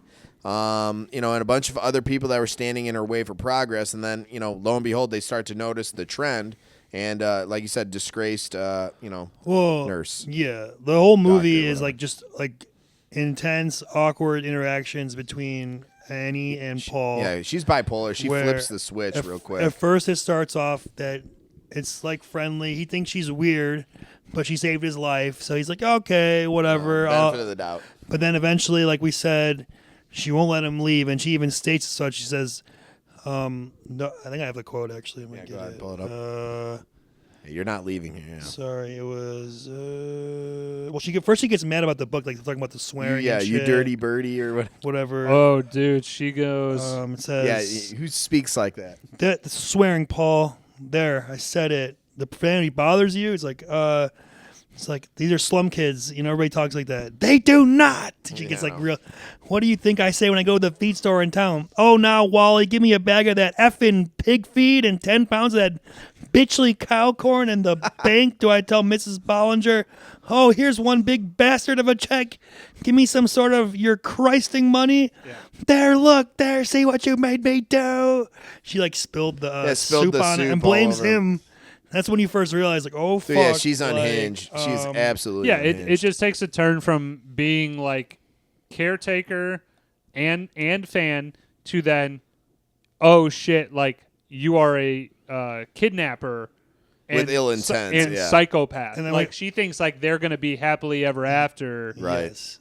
Paul's just going to keep writing these novels. We kind of talked about, but when she reads the book or whatever, he gives her the book. There's a scene where in the middle of the night, she's just hovering above his bed. He wakes up and she's like, right, dude. The camera quick cuts to her, and it's like just zoom in on her face. That throws you great camera work there. So scary, and like you could just tell like she's irate, sad, and like scary. She talks about how she's upset that he killed off Misery or whatever, and then it turns into like the next day, she basically tells him, and don't even think about anybody coming for you. Not the doctors, not your agent, not your family. Because I never called them. Nobody knows you're here, and you better hope nothing happens to me because I die, you die. So it's like... Yeah, she lays it out pretty thick, which, I mean, to her credit, I'll say this. If you're going to be a psycho, I mean, she owns it, and then she brandishes a weapon and like, maybe I'll put bullets in it. Like, she's playing a mental game with him the entire time. And then it just keeps like escalating. Like she makes him burn the novel, like we said. I definitely think that 100% in. You see the ending that she has prepared for him. Like even before she gets to the point where I think she actually says it verbatim. Like, I have 2 bullets in the gun. One for you, one for me. I think you can see that, like the unhingedness kind of coming apart. She was committed to that plan too. And then that's where you see like, oh, she's thinking like this is going to be suicide pact and like what Romeo Juliet style. Yeah. And then we get the intense scenes when she leaves to go get the paper, like Woj said, and he's like. He figures out how to lockpick the door with the bobby pin on the floor, and then scrambling when goes around the house, and then sorry, did it? Go. But then he hears. I think she pulls up in the driveway or whatever, right? And he's in the other room, and so he's fucking sprinting through the door and sprinting with his fucking wheelchair. He's rolling as fast as he can, he's cruising as best he can, and like he's like just getting back into the bed. In the nick of time, or I'm sorry, he doesn't even make it. I think he's on the ground. What? He has to close the other room first. Right, the other door. He has to go back because that room was closed. And then when he goes back in his room, he has to relock the door from the inside. The inside with the I bobby didn't catch pin. that. Yeah, because she locked him in, so she would know if he let her. And I think at another point she knew that there was a butcher's knife missing from the block. Right. Exactly. That was dumb. Yeah. How's she not going to notice that? I was thinking that the whole time. I think we have some picky nits, but I think his plan was probably to use it immediately. Sure, yeah. And it just never came to fruition. I did not catch, though, that he actually relocked it with the bobby pin. And then, like you said, he stole a whole thing of pills, and they're sticking out of his pants. Waistband, yeah. So he's like, I need my pills. I need them now. He puts on this big display to get her to leave the room so he can, like, adjust and tuck them in or whatever. Sorry. You're lucky you got that covering your dick, kind of. All right. So I would say if we're going to kind of get to the bigger, I would say the real, I'm not going to say climax because the end is really just like the ending to me. I think that is the climax. We got to talk about the hobbling. Yeah. So the hobbling scene is definitely something. That was hard to watch. That is definitely a vivid memory. That's the sticks most out. memorable scene of the movie. And she explains it with such just normalcy, like, "Oh, you don't kill them, no. A bad worker could be." This was about diamond miners and basically what they did so that they could keep working, but they couldn't run off with the diamonds. And then go ahead, Bobby. Do you want to? So she put a 4x4 piece of wood between his ankles, like call it about 2 feet apart. So you're like that, and she grabbed a sledgehammer, and the pivot point was right there on his ankle. It's so on when the ankle. when she hit it, the ankle just snaps. The ankle goes literally 90 degrees in a way that. And she does it to each one of them. So now, granted, they only show the one, but one was enough.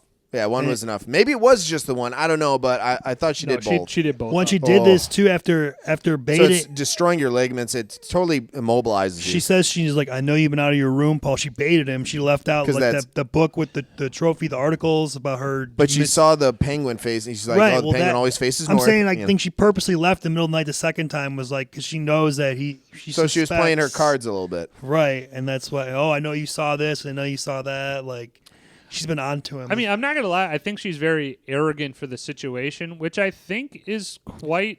I think you get to be arrogant. You have no neighbors within a few miles. You can be like, go ahead and scream outside. No one cares. And she's killed kids and people in the past before to get her away, so she's got experience of doing this. God, to me, though, in terms of like being a nurse is like the perfect thing to be able to like basically like play with your food, which is what she's doing. She like, is. Yeah. I can literally break your ankle, and then guess what? I'm going to heal it and get it back to normal, because this is what she wants to do. Is she wants him to be crippled enough that he can't overpower her. Where he needs her more than she would need him. Yeah. But I mean, just in terms of like not being able to like just get out of bed and then, hey, I'm going to strangle you. Because I mean, even though Kathy Bates is a bigger broad, James Caan could definitely take that bitch down. Well, like even before, not after being hobbled. before I'm the- saying full health. before the hobbling, when he takes the knife and he's practicing with he's taking out of his cast or whatever, she comes back and there's just a scene where she like faces the door and he thinks like it's go time, and then she just goes to bed. I think she knew she was waiting for him to go to sleep.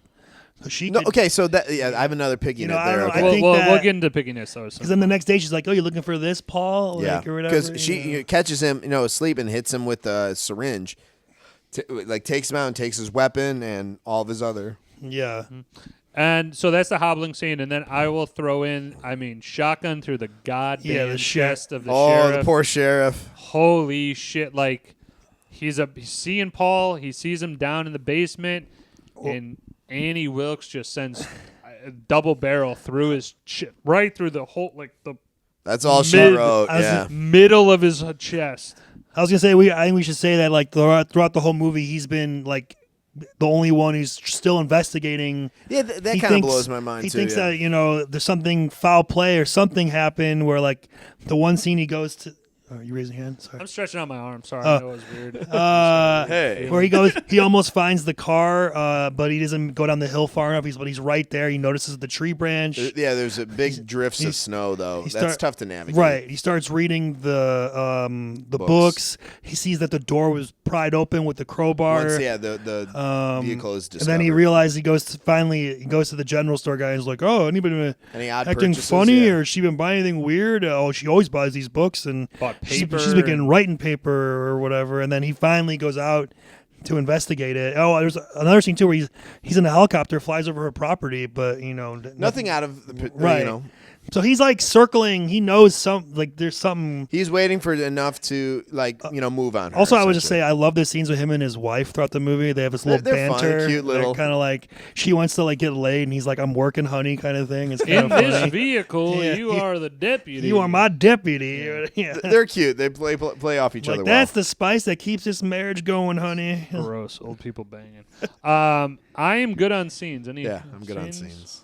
Oh, I just like that he after the shotgun thing, he gets Annie's hopes up with them. They're gonna read the book and then kill themselves, and he burns it in front of her, and he's like, "Here's what you get." Basically, that was- like you fucking bitch, like Yeah. you deserve this kind of thing. I mean, Because yeah. he basically wrote in her character, and she was constantly giving him notes on how. And then, so she doesn't ever get to find out what happened, and he takes Right. advantage of that, hitting her over the head with the typewriter, which he's been practicing. They show that. He's trying to doing, get like, some upper body the strength. reps with yeah. with the typewriter in his off time. Yeah, I was just gonna also just mention like the final battle scene. Yeah. is them basically rolling around. She shoots him in the arm. He fucking smacks her a couple times, and then she eventually falls onto the typewriter.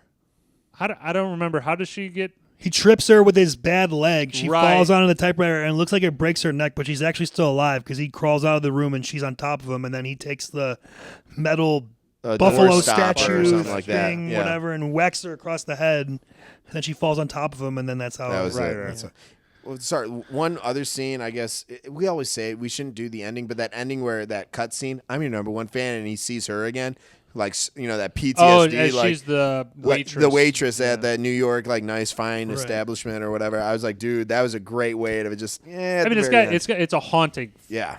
absolutely haunting time there. Dude, for that would sure. fuck with my head. Like, I try to put myself in that scenario. I'd be fucking. I wouldn't even know what to do. Like, I think that he did. There's a few things I would have done differently, but it's like, dude, I'm not sure if you make it out alive. Most You're of those. you're just in survival mode. Yeah, that's I don't for know. sure. Yeah. So I'm gonna move into cast. Sure.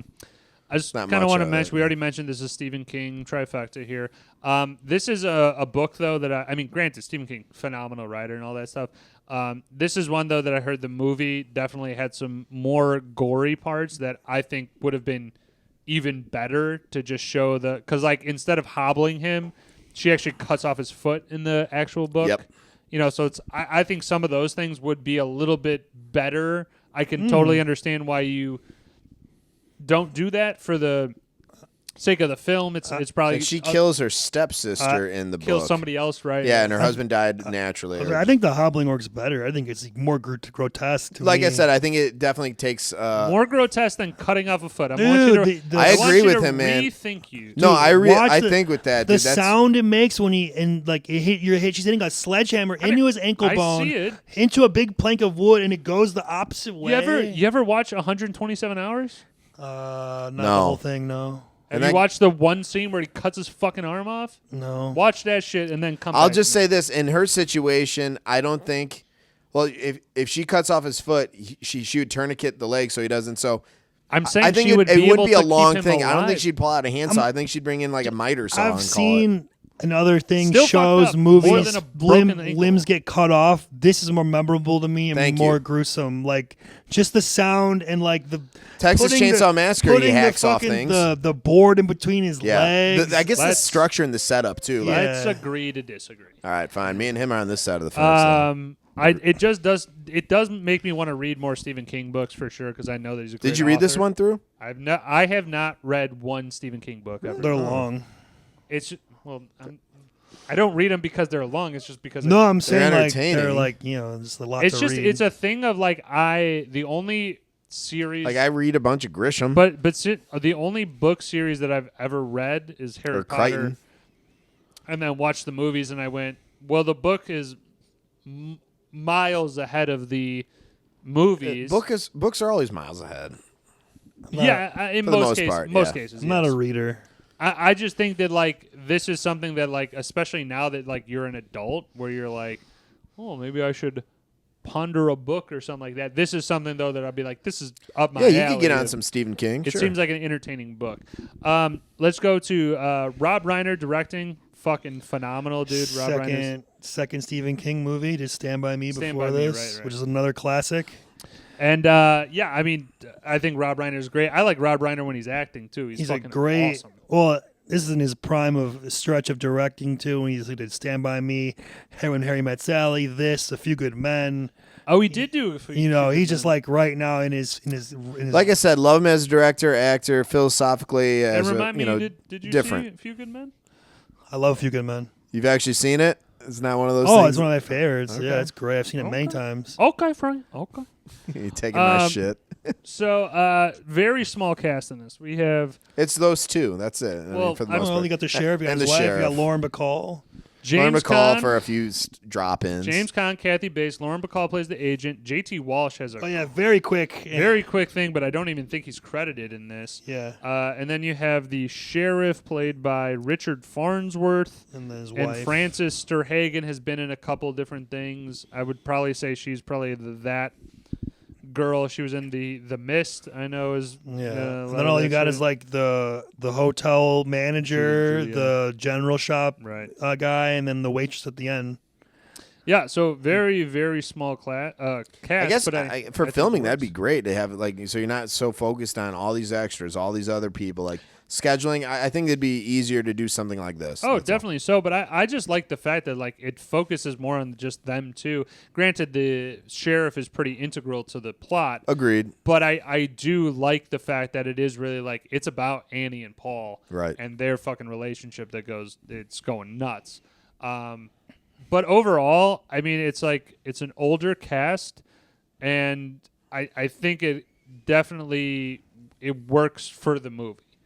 It like when you're in this snowy Colorado town, you don't want 10 different cast members. You had some notes on this. Khan was picked, but there was a few other actors that were Dude, selected. the so laundry list of people that I thought turned that was down interesting. I think it's worth noting. This is unfucking believable, dude. You have Well, keep in mind this is like he did Stand By. Was Stand By Me before or after this? Before. So okay, he had one like critically acclaimed movie, right? Well, for and what when, it's- and when Harry Met Sally. Well, Rob Reiner had been acted. Well, Carl Reiner, his father, was teaming up with Mel Brooks in the 50s, 40s, Right. 50s. Love Mel Rob Brooks. Reiner went right into like he became an actor. I would believe. I'm not going to fact check this, but like around the 70s, 80s. Then got into directing. Then still has been doing acting. I forget. Okay, we gotta mention Rob Reiner. Okay, this is Spinal Tap. Spinal Tap. Oh, Stand by Me, The Princess Bride, When Harry Met Love The Sally, Princess then Bride. Misery, then A Few Good Men. All right, so he had some accolades under his belt, but there's a lot of people that skipped on this or passed on this opportunity. You want to get off the couch? There we go. We're good. Technical difficulties. My MacBook is about to die. Probably could have planned for this better. Hold on one sec. We'll take a pause. A Sorry. true five? A true five? I'm not in theater. I don't know what that actually means. True 5 versus what? I don't know. Standard five? I don't know. God bless America. I just want to say, while we're talking about the Get up one more time. cast, I love the sheriff, Richard Farnsworth. He's funny as hell. great. Is he in anything else? I don't know, man. Let me see. I don't even know if we have even that guys for this. It's such a small cast. I said I put Francis. JG Walsh. J.G. Walsh is the fucking man. Right, but I mean, we know who he is. I don't know if other people would, but Throw he's- out some he- stuff that he's in. McCall is the only one, but she's actually. Executive Decision, Pleasantville, A Few Good Men. Yep. The Negotiator. Negotiators, he's huge in. He's like one of those guys. He's usually like a general or a president or a politician. Sure. Wasn't he on Air Force One? Am I I thinking? think you're thinking of Executive Decision. Yes, Executive Decision. It's Yeah, one of my close, favorites. yeah. I love Executive Really? Decision. I love Sling Blade. Okay, Sling Blade, yeah. Hold on. Let me. But think. who's- I know him from the All right, Negotiator. we skipped for over sure. the topic of who passed on this movie. That's Yeah, I'm getting back to it. I had a fucking shebang over there. We had some technical difficulties. Hold on, I just want to Please see if stand there's by. one This that I'm audible forgetting, chocolate. and there is not. I have the casting. No, I'm going to read it right now. Okay. So, the role of Paul Sheldon was offered to originally William Hurt twice, Kevin Kline, Michael Douglas, Harrison Ford, Dustin Hoffman, Robert De Niro, Al Pacino, Richard Dreyfuss, Gene Hackman, Robert Redford, and they all turned it down. Warren Beatty was interested, but they wanted it to turn him into a less passive character, and he had to drop out because of conflict. Dick Tracy. I mean, it's fucking insane, the amount Yeah, of that's a hell of a A-list cast run. Hollywood superstars that were just mentioned in that one line. And then Angelica Houston and Bette Midler were both offered the role of Annie Wilkes, but both Which turned would it have down. fucking ruined it. Yeah. I had nothing against Angelica Houston or Bette Midler. There is no other Annie Wilkes than Kathy Bates. It's very simple. I think James Caan did great. I also think, honestly, Michael Douglas would have been great. He's also, I think Gene Hackman could have been great too. I think Gene Hackman, which R.I.P. he's the man. I think he would have been fine, but I think Gene Hackman, because they were saying this character is supposed to be 45 years old. Even James Caan is a little too old for it. I would have liked him to be a little bit on the younger side. Michael Douglas is like up his alley. Michael Douglas, Fatal I think- Attraction. I think I don't think Yes. Michael Douglas could have done as well as. I like the idea that James Caan actually looked like an author. Like Yeah, go.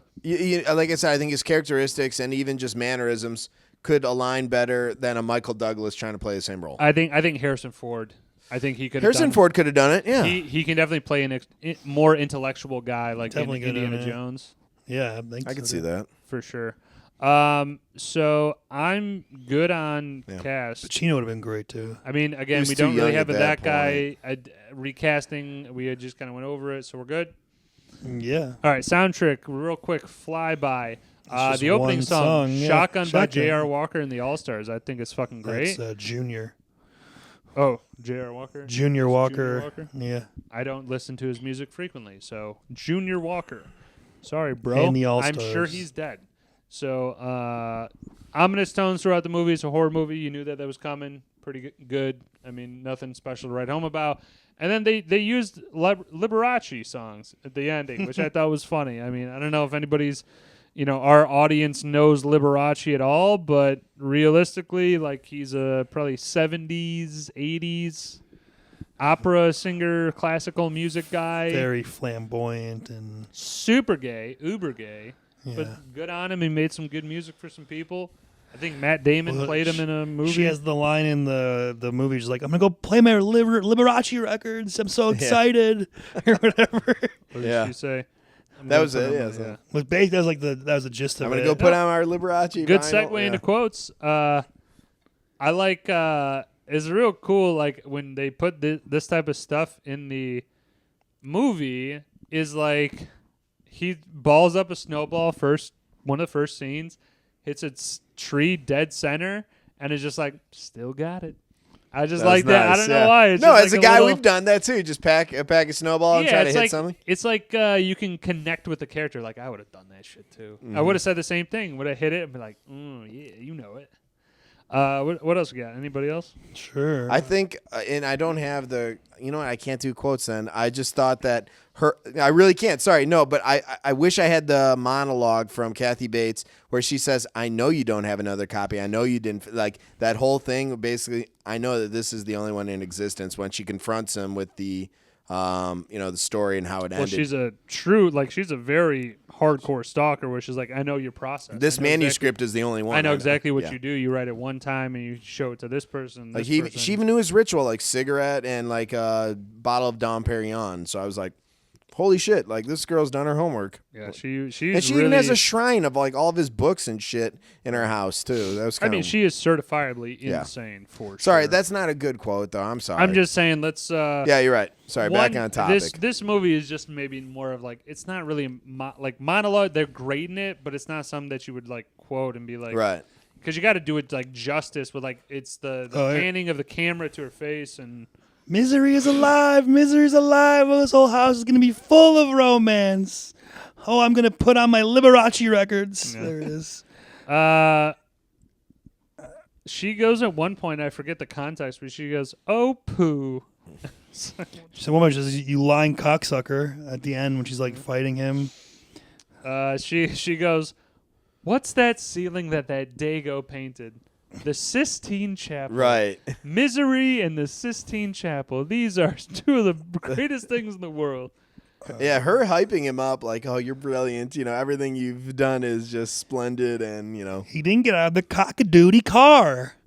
Cock-a-doodie. What an interesting word. I believe when she pulls out the gun and she's saying it got dark real quick. Well, like she pulls out the gun and he was like, because he just mentions like, I'm kind of hungry. He's like, for the snack, I was thinking more along the lines of cheese and crackers. As she pulls out the gun, like I'm gonna kill you right now. Oh, just like little quips, like Paul's like, "Oh, great! I always wanted to see the other side of the room." It's like, yeah, you're right. That was fucking great. He also just has "You crazy bitch," which is always a classic. I love that one. This is what gets me all the time. She's outside and she goes, "Hi, pumpkin," and just goes. Yeah, flips her off. Like, I fucking love that. Yeah. Last one I got is that she pronounces Dom Perignon, Dom Perignon. There, yeah, Dom Perignon. Perignon, rather. Paul, you want it, eat it till you choke, you sick, twisted fuck. Is that when he's burning? Yeah, and he's stuffing the paper down her throat, and they're fighting at the end. He's trying to kill her. I had to say, sorry, we're getting to this, though. There's a few things I would have done differently, but yeah, and some logic gaps. I know, we will get to the picking Nits almost in 5 minutes. I'm done with quotes. I just want to, good with quotes. We're going to run real quick through Switcheroo, sequels, prequels, spin-offs. A Switcheroo or, again, whatever you want to kind of make this category, work Jack Nicholson in this bitch. Like, we already know that he's great from... To what extent? The Shining. I think in this movie it would work well if Nicholson maybe was like the sheriff. Maybe just again somebody else. Like maybe they add in a part where Sheldon, James Caan, and Nicholson are doing something together at the hotel in the bar. Maybe he's a local. Maybe some. Just give me like a couple scenes. Nicholson is that great where he doesn't need to be in the whole movie. He just needs to be in a few scenes for you to be like, this is great. Well, I would say they probably wouldn't have got him for that because that would have been too expensive for what they would have got out of him at that time. We're in fantasy world. Yeah, though, okay. you know what I'm for sure. Not poking holes in my fucking parachute. I think if you're putting Jack Nicholson's movie, he's going to be Paul Sheldon. I would think he'd be the dude. Like I mean, I love James Caan in this, but I think Jack Nicholson would just do just as well, right? I don't really see him as the sheriff. To me, the sheriff is more like laid back and he has kind of like brings like the comedic element to it a little bit, like the lightheartedness of the movie. Like Jack Nicholson is like almost like too much of a presence to be the sheriff for me. I don't know. But I like Nicholson. I love Nicholson. Right, I get what you're saying. Yeah. It's a little too little. It's too small of a role to give to that good of an actor. I think if you don't have James Caan, you have Jack Nicholson. I think it'd be a great movie with him in that role, though. In the Paul role, I think it would be great. I have a different. Well, I guess a different recast possibly is Mary Tyler Moore as his agent in the early '90s. I could see it. I think she have the obviously charisma, the presence to add on. To McCall's role or flip it around, but I have the twisteroo or possible connection. Yeah. It's I can't do it right now because it's a movie I'm going to pick that the same person could be the publicist of both these authors. So it could be in the same realm. So that'll be my movie pick at the end. Okay. I did this twice now to you. I know. Sorry. You know what you did, right? I know what I did. Yes. Hey man, this is what I'm going to do. I'm going to not tell you because I'm going to do this later. We got a few more minutes and we'll get around to it. Oh, it's fine, man. It's just... I think it was just... It worked itself in naturally to my choice. But maybe next time think before and then you go, hey, I'll save that for later. Also, if you're this deep with us right now, you enjoy this. Go ahead. Oh, also it's not even your choice next. It's my choice next. Oh, no. All right, well then... Fuck. No, it's all right. Save it for later. I will save it for later. Your window's passed. Go ahead, Ryan. Your windows. For the spin-off, prequel, sequel, I think the obvious is the young Annie Wilkes prequel. I want to see Previous Conviction miniseries. Oh, that definitely could pull it off. Like an 8-episode HBO. All the shit with the hospital with the missing kids or the killed kids. But don't you have to show kind of her upbringing? That too, you could go. Do you think 8 episodes? I think it's a movie. No, 8 episodes, you get more time than a movie. But I think in for movies like it's 2 hours. Let's say that's like 4 episodes. In her horror book of horrors, there was a pattern over time. You're saying a limited series, as in like an 8 hour? to 10 episodes, 45 minutes to an hour long. Okay. Episodes. You could definitely, if you wanted to have a, an early when she's growing up episode, or you could flash back to it throughout the series where there's something when she's a kid and it reverts back to what she's doing in the present. A lot of shows like to do that. Okay, if you're on the board with limited series, yeah, like a one time, like this is 8 to 10 episodes and that's it. Okay, I could get with that. I have a real issue with, especially like HBO shows. A lot of times where they do hey, we're gonna do 7 seasons of this, where you really want 4 or 5. No, this would be like 1. Right. If you do 1, limited. I think you get enough of it, and then you go, okay, I want more. But you don't necessarily need more. And then the switcheroo, I had a funny... I just kept thinking when I was watching this, it's almost like a deep fake kind of thing. People do. If, instead of Paul Sheldon and Annie Wilkes, it was the water boy and Kathy Bates' mom in that. She's torturing him, but he's the water boy. I know it's completely different, and I'd be like, no, but I did. But it's kind of funny. Mama, what are you doing right there? What are you? Mama, no, don't hobble me, please. I don't know. That should be. It's funny twisted. I get it. Yeah, I get it. It made me genuinely sad. I don't like the thought of that genuinely at all. The act of hobbling the water boy is awful. I'm opening my window back up. I know it's not my time yet, but I think that the same... Yeah. Hello? And this alludes to next week, since you have the one coming up, but she's the same publicist for Johnny Depp's character in Secret Window, which is also a Stephen King movie. I've seen that flick. Which I'm going to be presenting when it's my week for our Stephen King trilogy. Nice. Look at that, man. That's a tease. Stephen King. It is a tease, yep. Yeah, you chose Stephen King, so we decided we're all doing Stephen King. And we easily could do another trifecta. He's got a lot in his he's arsenal. All good. I'm 20 things. Easy 20, I'd say. Steve, you never get those words sometimes where somebody says something and it didn't sound right initially, and then I said it, I was like, oh, this Stephen actually hits about his horror level where he could manage it without getting too scared, for Woj. So this is probably right at your threshold. All right. Let's get on to picking nits and close this bitch up here. I'm just going to kind of state the obvious here. His initial injuries, no matter how well Annie Wilkes can be prepared, his legs looked very, very bad. Swollen. And, totally fucked. It looked like he probably could have had internal bleeding. Guaranteed. She can't fix that. He looked like almost like Cotton Hill, like they cut off his shins and attached them to his legs. That's how fat his legs were. You know what I mean? Like that was crazy. I think she reset, but the thing is, you don't know how much damage is happening because if you sever an artery in there, guess what? You're going to die of internal bleeding. That's what I'm saying. Is like there's a lot of stuff that, especially in the '90s, even though it's not really that medically advanced, I don't think was this truly based in the '90s though. I thought this was in the '80s or even more so. It's 1990s. There's not a whole lot of things that you can do and diagnose unless you have a machine, which is at a hospital. Right. Not even the hospital might not have that shit, but that's your best place to survive. Right. I don't think he's making it out with those initial injuries. That was my first one. I think there's an obvious one. I know they kind of mentioned it. They said it was tradition that he did this with all his books, but still, you're driving a Mustang in the mountains on a very snowy road. And it starts getting really bad. I'm pulling off to the side. Now, I know we said they don't have internet and they don't have like Weather Channel and stuff like that, but did you have a newspaper probably? You probably have a weather report for the week. Oh, Monday's going to be a little snowy during the afternoon, nighttime. Maybe I should wait to drive my in the morning sports car through a mountain. Mountain pass at a different time. Or like you said, once it starts snowing, like really bad, I would pull off the side or get to the nearest slow the exit. Fuck down. Like he's flying through the mountain. He's just fucking cruising. Down? Like it was like right away. Like, I wrote it down. I'm like, why is he driving a Mustang in the mountains? Are you nuts? It's like, are you nuts? Front wheel drive? You can't. There's no control with that thing.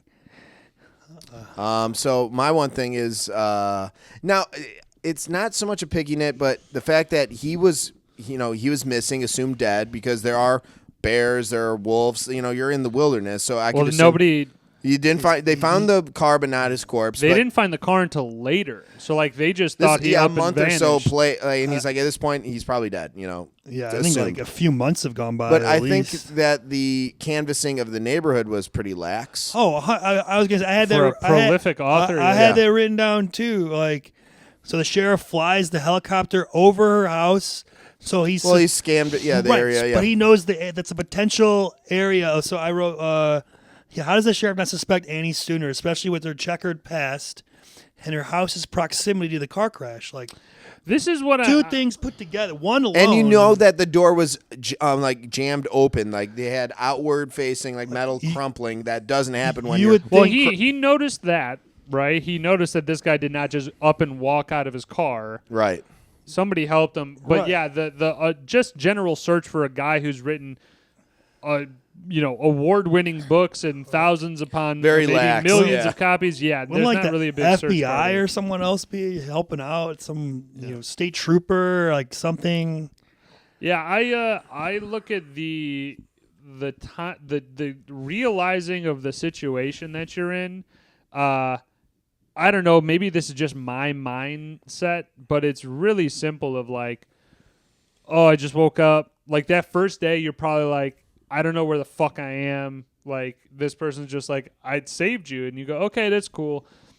The crumbs that she starts to leave, like she basically admits to stalking him early on. Right. And I was like, okay, that's red flag number one. Then she starts to have that outburst.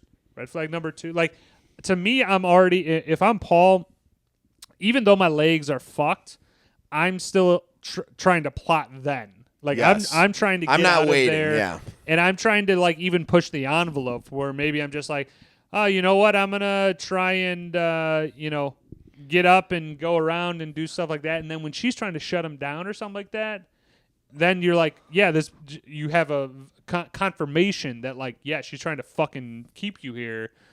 Granted, you're not in the best condition, but at least your mindset then is like, I need to get rid of this person. But I'll say this: I think he knew her game plan pretty early on.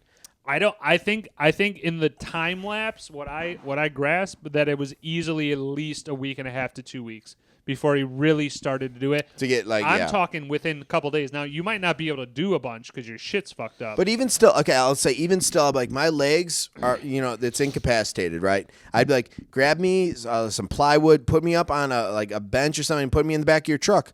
Like, bring me to the nearest hospital. Other options. I don't care if, let's try to at least immobilize this, but you need to take me to a hospital.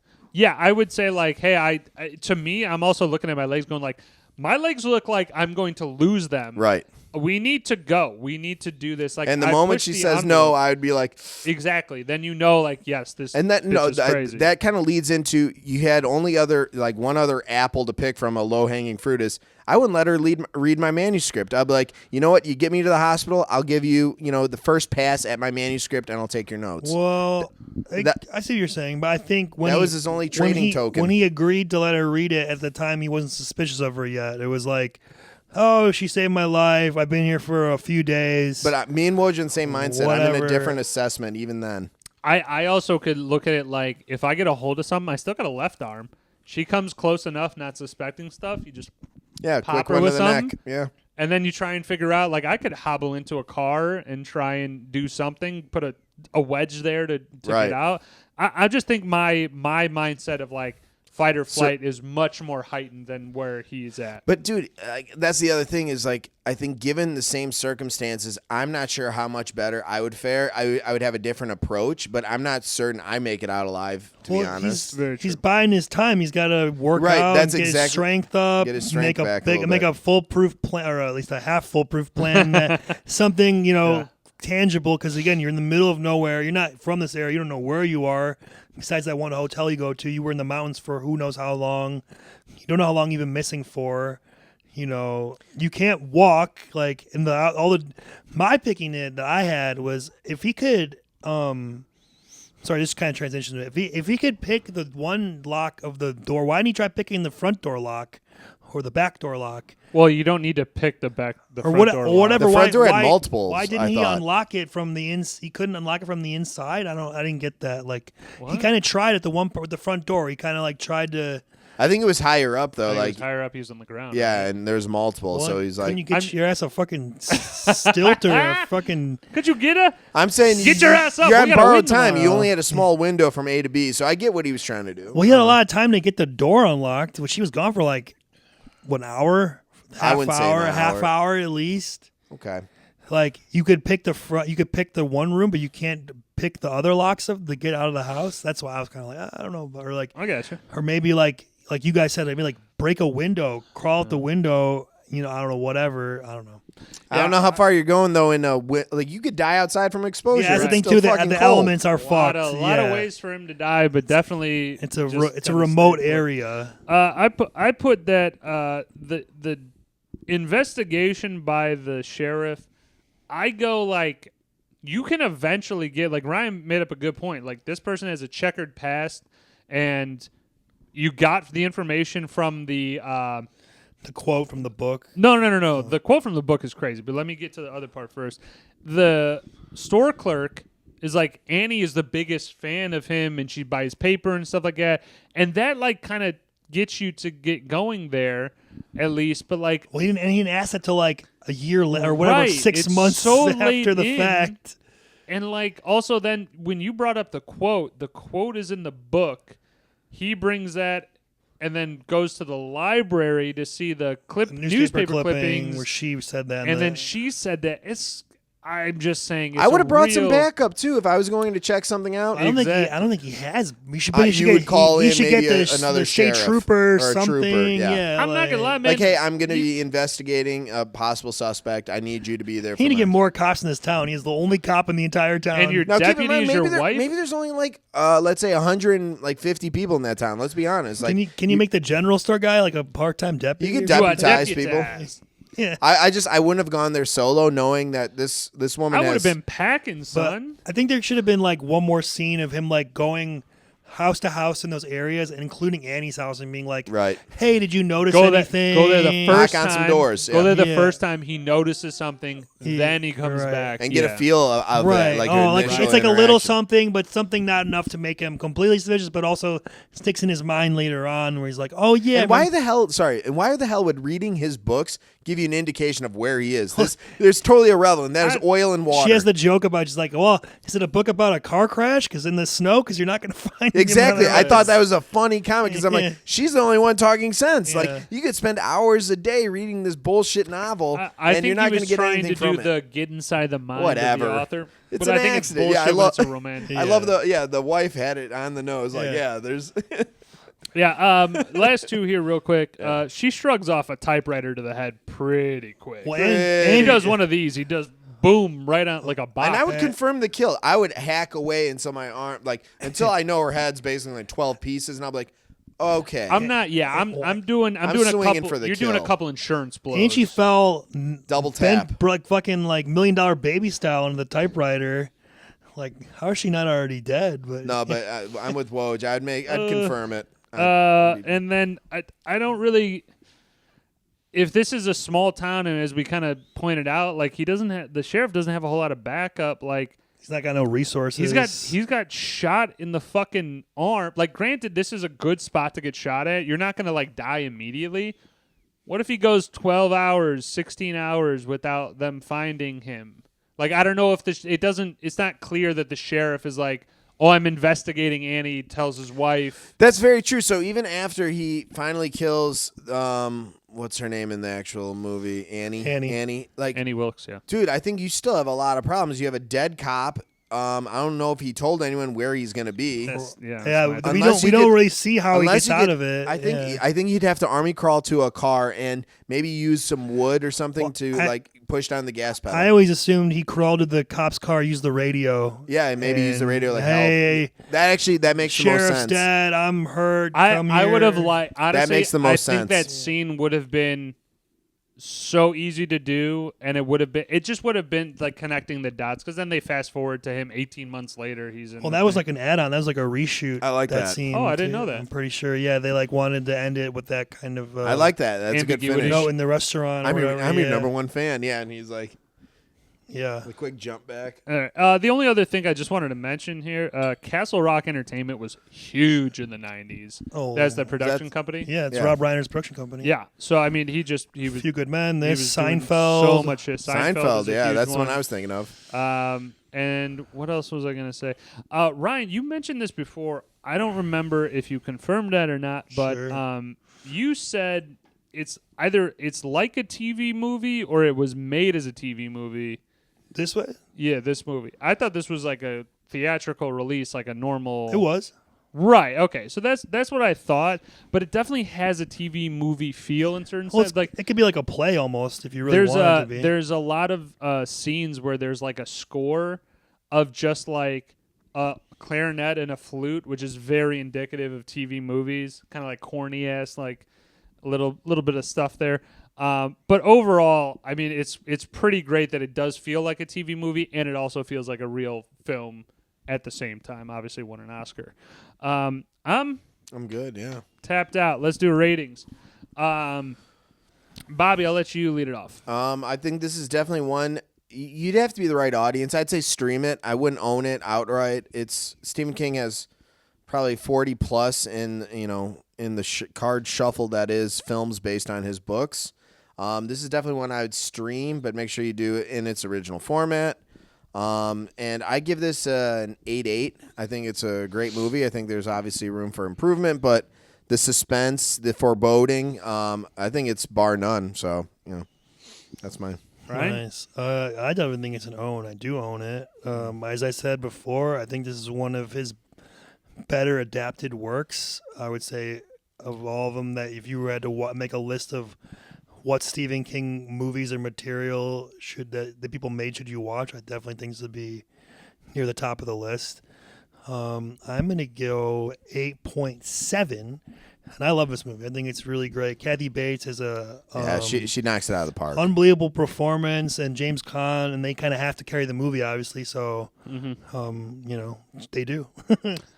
For sure. I will say this is going to be an own depending really on your genres that you really fall That's into. kind of what like, I was leaning towards. Well, if you last don't- season. yeah, I you know, will like- say I'm more comedic leaning, so I just don't simply own a whole lot of horror films.